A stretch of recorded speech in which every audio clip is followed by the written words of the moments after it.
ಓಂ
Shri Kiran sir ಅವರಿಗೆ ನನ್ನ ಹೃದಯಪೂರ್ವಕವಾದಂತಹ ಆತ್ಮ ಪ್ರಣಾಮಗಳು. ಶ್ರೀ ಶಿರಡಿ ಸಾಯಿನಾಥರಿಗೆ ನನ್ನ ಹೃದಯಪೂರ್ವಕವಾದಂತಹ ಆತ್ಮ ಪ್ರಣಾಮಗಳು. ಇಲ್ಲಿರುವಂತಹ ಎಲ್ಲ ಶಿವಸ್ವರೂಪರಿಗೂ ನನ್ನ ಹೃದಯಪೂರ್ವಕವಾದಂತಹ ಆತ್ಮ ಪ್ರಣಾಮಗಳು ಮತ್ತು ಕೃತಜ್ಞತೆಗಳು. ಮಾಸ್ಟರ್ಸ್, ಶ್ರೀ ಶಿರಡಿ ಸಾಯಿಬಾಬಾ ಅವರ ಆತ್ಮಜ್ಞಾನ ತತ್ವ ಅದರ ಬಗ್ಗೆ ಇಂದು ನಾವು ತಿಳಿದುಕೊಳ್ತಾ ಇದ್ದೀವಿ. ಮೊದಲಿಗೆ ಶಿರಡಿ ಸಾಯಿನಾಥರು ಅವರ ಕುರಿತು ಒಂದು ಕಿರು ಪರಿಚಯ ಅಂದರೆ ಎಲ್ಲಿಂದ ನಮಗೆ ಸಿಕ್ತು ಅಂದರೆ ಕೆಲವೊಂದು ಮೂಲಗಳಿಂದ, ಕೆಲವೊಂದು ಆಸ್ಟ್ರಲ್ ಇನ್ಫಾರ್ಮೇಷನಿಂದ ನಮಗೆ ಈ ಒಂದು ಬಾಬಾ ಅವರ ಒಂದು ಕಿರು ಪರಿಚಯವನ್ನು ಮಾಡ್ಕೊಳ್ಳೋಣ. ಮೊದಲಿಗೆ ಬಾಬಾ ಅವರು ವಿಷ್ಣುವಿನ ಅಂಶಾತ್ಮ. ಅವರು ಪ್ರತಿಯೊಬ್ಬರು ಕೂಡ ಸಂಭವಾಮಿ ಯುಗೆ ಅಂತ ಕೃಷ್ಣ ಪರಮಾತ್ಮರು ಪ್ರತಿ ಯುಗದಲ್ಲೂ ಕೂಡ ಒಂದು ಅವತಾರವನ್ನು ಧರಿಸಿ ಬರ್ತಾರೆ. ಯಾಕೆ ಅಂದರೆ ಆ ಪರ್ಟಿಕ್ಯುಲರ್ ಸೋಲ್ಸ್ಗೆ ಅಲ್ಲಿ ಅವಶ್ಯಕತೆ ಏನಿದೆಯೋ ಅದಕ್ಕೋಸ್ಕರ ಬರ್ತಾರೆ. ಅದೇ ಥರ ಶಿರಡಿ ಸಾಯಿನಾಥರು ಬಂದ ಉದ್ದೇಶ ಏನು ಅಂದರೆ, ಅಲ್ಲಿ ಆ ಪರಿಸ್ಥಿತಿ ಹೇಗಿತ್ತು ಅಂದರೆ ಕುಲ ಮತ ಮೌಢ್ಯದಿಂದ ತುಂಬಿ ಹೋಗಿತ್ತು. ಹಿಂದೂ ಮುಸಲ್ಮಾನರು ಅಲ್ಲೇ ಜಗಳಗಳು, ಕಿತ್ತಾಟ. ಯಾವಾಗೂ ನನಗೊಂದು ಕ್ವಶನ್ ಇರೋದು, ಎಲ್ಲ ರಿಲಿಜಿಯನ್ಸು ಒಂದೇ ಇದ್ದರೆ ಎಷ್ಟು ಚೆನ್ನಾಗಿರುತ್ತೆ. ಹಿಂದೂಸ್ ಅಂತೀವಿ, ಕ್ರಿಶ್ಚಿಯನ್ಸು, ಮುಸ್ಲಿಮ್ಸು ನಾವು ಗ್ರೇಟು ಅಂತ ಎಷ್ಟು ಒದ್ದಾಡ್ತಾ ಇರ್ತಾರೆ. ಆದರೆ ನಾವೆಲ್ಲರೂ ಒಂದೇ ಇದ್ದಿದ್ರೆ ಎಷ್ಟು ಚೆನ್ನಾಗಿರುತ್ತೆ ಅನ್ನಿಸ್ತಾ ಇತ್ತು. ಆಮೇಲೆ ಧ್ಯಾನಕ್ಕೆ ಬಂದಮೇಲೆ ನನಗನ್ಸೋದು, ಎಲ್ಲದಕ್ಕೂ ಒಂದೊಂದು ಮಾಸ್ಟರ್ಸ್ ಬರ್ತಾರಲ್ವಾ, ಈ ರೀತಿ ಎಲ್ಲರನ್ನೂ ಒಂದು ಮಾಡೋಕ್ಕೆ ಯಾವ ಮಾಸ್ಟರು ಬಂದಿಲ್ವಾ ಅಂತ ಕ್ವಶನ್ ಬಂದಾಗ ಎಷ್ಟು ಚೆನ್ನಾಗಿ ಬಾಬಾ ಅವರು ಹೇಳಿದ್ರು, ನಾನು ಬಂದಿದ್ನಲ್ಲ, ಅಲ್ಲಾ ಮಾಲಿಕ್ ಅಂತ ಆ ಕಾಲದಲ್ಲಿ ನಾನು ಬಂದಿದ್ದೆ. ಆಗ ಬಾಬಾ ಅವರು ಬಂದ ಉದ್ದೇಶ, ಅವರ ಪರ್ಪಸ್ ಆಫ್ ಲೈಫ್, ಈಗ ನಮ್ಮ ಪತ್ರಿ ಸರ್ ಅವರು ಬಂದಿದ್ದು ಪರ್ಪಸ್ ಆಫ್ ಲೈಫು ವೆಜಿಟೇರಿಯನಿಸಮ್, ಮತ್ತು ಪಿರಮಿಡ್ ಜ್ಞಾನವನ್ನು ಎಲ್ಲರಿಗೂ ಹಂಚೋದು, ಮತ್ತು 114 ವಿದ್ಯೆಗಳಲ್ಲಿ ಸುಲಭವಾದಂತಹ ವಿದ್ಯೆ ಆನಾಪಾನಸತಿ. ಅದನ್ನು ಹೇಗೆ ಅವರು ಈಸಿಯಾಗಿ ಇಂಟ್ರಡ್ಯೂಸ್ ಮಾಡಿ, ಈಗ ನಾವು ಯಾರಿಗಾದ್ರೂ ಹೇಳ್ಕೊಡ್ಬೇಕಾದ್ರೆ ಹೀಗೆ ಇರಬೇಕು ಅಂತ ನಾವು ಯಾರಿಗೂ ಹೇಳ್ಕೊಡಲ್ಲ, ಎಷ್ಟು ಈಸಿಯಾಗಿ ಹೇಳ್ಕೊಡ್ತೀವಿ. ಏನಿಲ್ಲ, ನಮ್ಮ ಆ ಟೈಮಲ್ಲಿ ಶಿರಡಿ ಸಾಯಿನಾಥರು ಕೂಡ ಹಾಗೆ ಬಂದಿದ್ದು. ಹಿಂದೂ ಮುಸ್ಲಿಮನ್ನ ಒಂದು ಮಾಡಿ ಎಲ್ಲರೂ ಒಂದೇ, ಅಲ್ಲಾ ಮಾಲಿಕ್, ರಾಮ್ ರಹೀಮ್ ಎಲ್ಲರೂ ಒಂದೇ ಅಂತ ಹೇಳೋದಕ್ಕೆ ಬಂದಿದ್ದು. ಅವರು ಬಂದಾಗ ಆ್ಯಕ್ಚುಲಿ ಅವರ ತಂದೆ ತಾಯಿ ಏನು, ಯಾರು, ಹುಟ್ಟು ಎಲ್ಲಾಯಿತು, ಅವರು ಎಲ್ಲಿ ಬೆಳೆದ್ರು, ಹೇಗಿದ್ರು, ಈ ಯಾವುದೇ ಆದಂತಹ ಇನ್ಫಾರ್ಮೇಷನ್ಸು ಗೊತ್ತಿಲ್ಲ.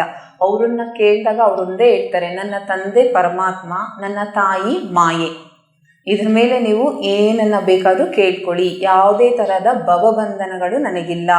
ಮತ್ತು ಅವರು ನಾನು ಯಾವುದೇ ಥರ ಶಾಲೆಗೆ ಹೋಗಲಿಲ್ಲ. ಅವರ ಗುರು ಯಾರು ಅನ್ನೋದಲ್ಲಿ ಗೋಪಾಲರಾವ್ ದೇಶ್ಮುಖ್ ಅಂತ ಅವರ ಗುರು. ಅವ್ರ ಹತ್ರ ಅವರು 7 ವರ್ಷಗಳ ಕಾಲ ಶಿಷ್ಯರಾಗೇ ಇರ್ತಾರೆ.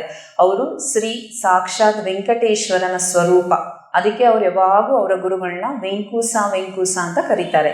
7 ವರ್ಷಗಳ ನಂತರ 12 ವರ್ಷಗಳ ಕಾಲ ಒಂದು ಫಕೀರರ ಜೊತೆ, ಗೋದಾವರಿ ನದಿ ತೀರದಲ್ಲಿ ಫಕೀರರ ಜೊತೆ 12 ವರ್ಷಗಳ ಕಾಲ ಇರ್ತಾರೆ ಅವರು. ಆ 12 ವರ್ಷಗಳಲ್ಲಿ ಅವರು ಎಷ್ಟು ಕಲಿತಾರಂದರೆ, ಮಾಸ್ಟರ್ಸ್ ಇಲ್ಲಿ ಇದು ನನಗೂ ಆಶ್ಚರ್ಯ ಆಯಿತು. ಹಿಂದೂಗಳಲ್ಲಿ ಧ್ಯಾನ ಹೇಳ್ಕೊಡೋದು ಸಹಜ, ಆದರೆ ಆ ಫಕೀರು ಬಾಬಾ ಇವರಿಗೆ ಧ್ಯಾನವನ್ನು ಹೇಳ್ಕೊಡ್ತಾರೆ.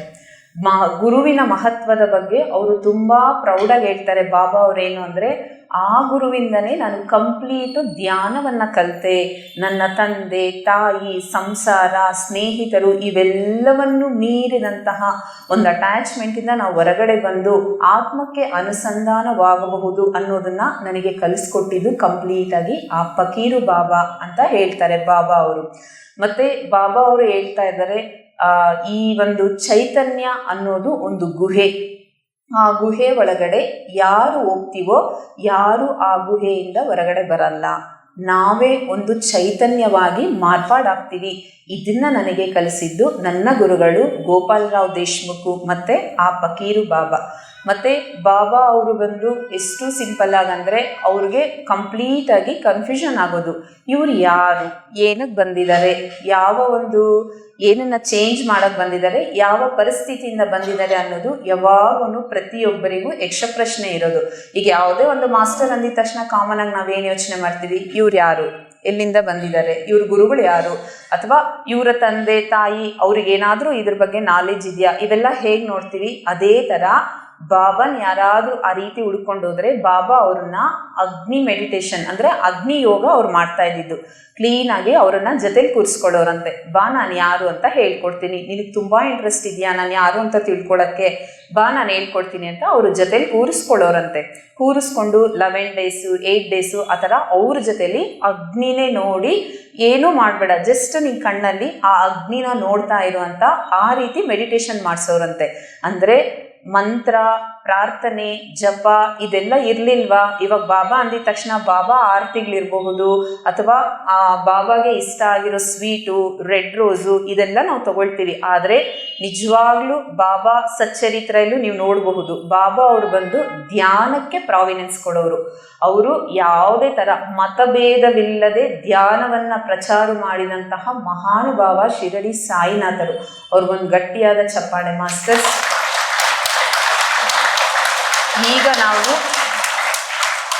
ಈಗ ನಾವು ಯಾರಿಗಾದರೂ ಕ್ರಿಶ್ಚಿಯನ್ಸಿಗೆ ಹೇಳ್ಕೊಡ್ಬೇಕು ಅಂದರೆ, ಮುಸ್ಲಿಮ್ಸಿಗೆ ಹೇಳ್ಕೊಡ್ಬೇಕು ಅಂದರೆ, ಈಗ ಆವಾಗಿನ ಪರಿಸ್ಥಿತಿಯಷ್ಟು ಈಗ ಪರಿಸ್ಥಿತಿ ಹದಗೆಟ್ಟಿಲ್ಲ. ಈಗಾದರೂ ಅಟ್ಲೀಸ್ಟು ಅರ್ಥ ಮಾಡ್ಕೊಳ್ತಾರೆ, ಎಜುಕೇಟ್ ಆಗಿದ್ದಾರೆ.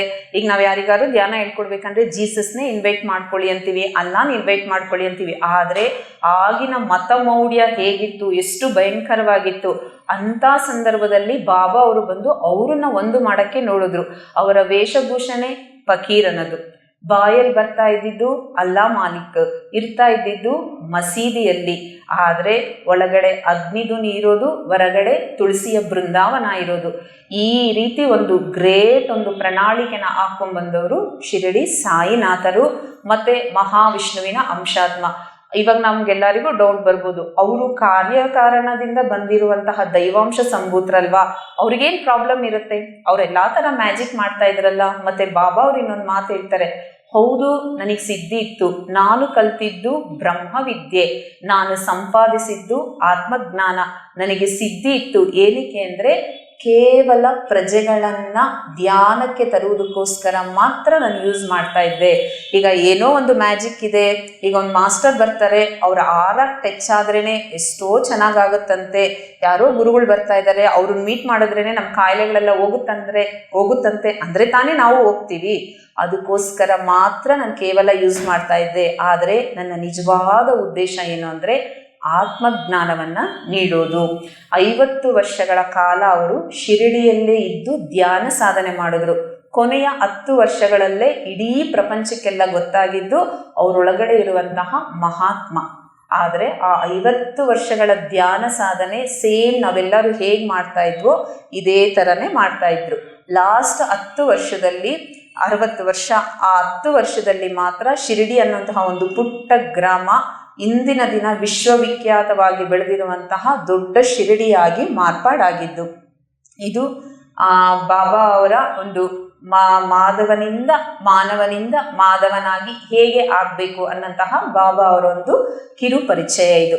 ಇನ್ನು ನೆಕ್ಸ್ಟು ಬಾಬಾ ಏಕಾದಶ ಸೂತ್ರಗಳು. ಇದು ನಮ್ಮ ಕರ್ನಾಟಕದವರಿಗೆ ಸ್ವಲ್ಪ ಹೊಸದು. ಏಕೆಂದರೆ ನಮ್ಮಲ್ಲಿ ಬಾಬಾ ಅಂದಿದ ತಕ್ಷಣ ನಾವೇನು ಮಾಡ್ತೀವಿ ಅಂದರೆ ಅನ್ನದಾನ. ನಮ್ಮೆಲ್ಲರಿಗೂ ನೆನಪಿಗೆ ಬರೋದು ಬಾಬಾ ಟೆಂಪಲಿಗೆ ಹೋಗಿದ ತಕ್ಷಣ ಆ ಟೈಮಲ್ಲಿ ಪ್ರಸಾದ ಕಂಪಲ್ಸರಿ ಇರುತ್ತೆ. ಮತ್ತು ಬಾಬಾ ಅವರಿಗೆ ಅನ್ನದಾನ ಮಾಡೋದಂದರೆ ತುಂಬ ಶ್ರೇಷ್ಠ ಅನ್ಕೋತೀವಿ. ಇದು ಹೆಚ್ಚಾಗಿ ಕಂಡು ಬರೋದು ಆಂಧ್ರ ಅಲ್ಲಿ ಏನು ಅಂದರೆ ಮೇಯ್ನಾಗಿ ಏನು ಮಾಡ್ತಾರೆ ಅಂದರೆ ಯಾವುದೇ ಸಣ್ಣ ಬಾಬಾ ಟೆಂಪಲ್ ಆಗಲಿ ದೊಡ್ಡದಾಗಲಿ ಬಾಬಾ ಏಕಾದಶ ಸೂತ್ರಗಳು ಅಂತ ಬರೆದಿರ್ತಾರೆ. ಅಲ್ಲಿ ತುಂಬ ಕಂಪಲ್ಸರಿ, ಆಲ್ಮೋಸ್ಟ್ ಒಂದು 70% ಇದೆ. ನಮ್ಮ ಕಡೆ ಒಂಚೂರು ಸ್ವಲ್ಪ ಕಡಿಮೆ ಅದು.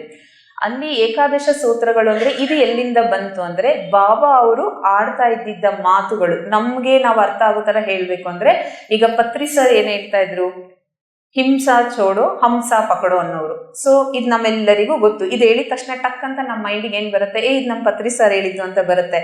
ಅದೇ ಇನ್ನೊಂದು 20 ವರ್ಷ 30 ವರ್ಷ ಆದಮೇಲೆ ಪತ್ರಿ ಸರ್ ಹೇಳ್ತಾ ಇದ್ರಂತೆ ಹಿಂಸಾ ಚೋಡೋ ಹಂಸ ಪಕಡೋ ಅಂತ. ಇದೇ ಥರದ ಕೆಲವೊಂದು ಏಕಾದಶ ಸೂತ್ರಗಳು ಅನ್ನೋದು ಕೂಡ ಬಾಬಾ ಅವರು ಕೊಟ್ಟಿರೋದು. ಇದು ಯಾವ ಥರ ಅಂದರೆ ಬಾಬಾ ಮಾತಾಡ್ತಾ ಯಾರಾದರೂ ಬಾಬಾ ನನಗೆ ಈ ಥರ ಪ್ರಾಬ್ಲಮ್ ಇದೆ, ನಮ್ಮ ಅತ್ತೆ ಮಗಳಿಗೆ ಆ ಥರ ಪ್ರಾಬ್ಲಮ್ ಇದೆ ಅಂದಾಗ ಬಾಬಾ ಹೇಳ್ತಾರೆ ಶಿರಡಿ ಪ್ರವೇಶ ಮಾಡು ಅಂತ ಹೇಳು, ಎಲ್ಲ ಸರಿ ಹೋಗುತ್ತೆ. ಆಗ ಆ ವರ್ಡನ್ನೇ ಕ್ಲೀನಾಗಿ ಟಾಪಿಕ್ ಆಗಿ ತಗೊಂಡು ಶಿರಡಿ ಪ್ರವೇಶ ಮಾಡು ಅಂದರೆ ಬಾಬಾ ಹೇಳಿದ್ದಾರೆ ಶಿರಡಿ ಪ್ರವೇಶ ಮಾಡಿದ್ರೆ ಕ್ಲಿಯರ್ ಆಗಿಬಿಡುತ್ತೆ ಅಂತ. ಅದೇ ಥರ ಬಾಬಾ ನೀವಿಲ್ಲ ಅಂತ ನನಗೆ ತುಂಬ ಬೇಜಾರಾಗ್ತಾ ಇದೆ ಅಂದರೆ ಸಮಾಧಿಯಿಂದನೇ ನಾನು ಮಾತಾಡ್ತೀನಿ ಹೋಗು, ನಾನಿಲ್ಲ ಅಂತ ಯಾಕೆ ಬೇಜಾರು ಮಾಡ್ಕೋತೀಯ, ಈ ವರ್ಡ್ ಹೇಳಿದಾಗ ಬಾಬಾ ಹೇಳಿದ್ದಾರೆ ಸಮಾಧಿಯಿಂದನೇ ಮಾತಾಡ್ತಾರಂತೆ. ಈ ಥರ ಆಣಿಮುತ್ತುಗಳೇ ಬಾಬಾ ಏಕಾದಶ ಸೂತ್ರಗಳು. ಅದರಲ್ಲಿ ಮೊದಲನೆಯದು ಶಿರಡಿ ಪ್ರವೇಶಿಸಿದಾಗಲೇ ಸರ್ವ ದುಃಖ ಪರಿಹಾರ ಅಂತ ಮೊದಲನೇ ಏಕಾದಶ ಸೂತ್ರ. ಇದು ಬಂದು ಭೀಮನೇನಿ ವಂಶಿಕಿರಣ್ ಅವರು ಬಾಬಾ ಆಧ್ಯಾತ್ಮಿಕ ತತ್ವ ಅನ್ನುವಂತಹ ಬುಕ್ಕಲ್ಲಿ ನಮ್ಮೆಲ್ಲರಿಗೂ ಕೊಟ್ಟಿದ್ದಾರೆ. ಅವರಿಗೆ ಹೃದಯಪೂರ್ವಕವಾದಂತಹ ಕೃತಜ್ಞತೆಗಳನ್ನು ಹೇಳ್ಕೊಳ್ತಾ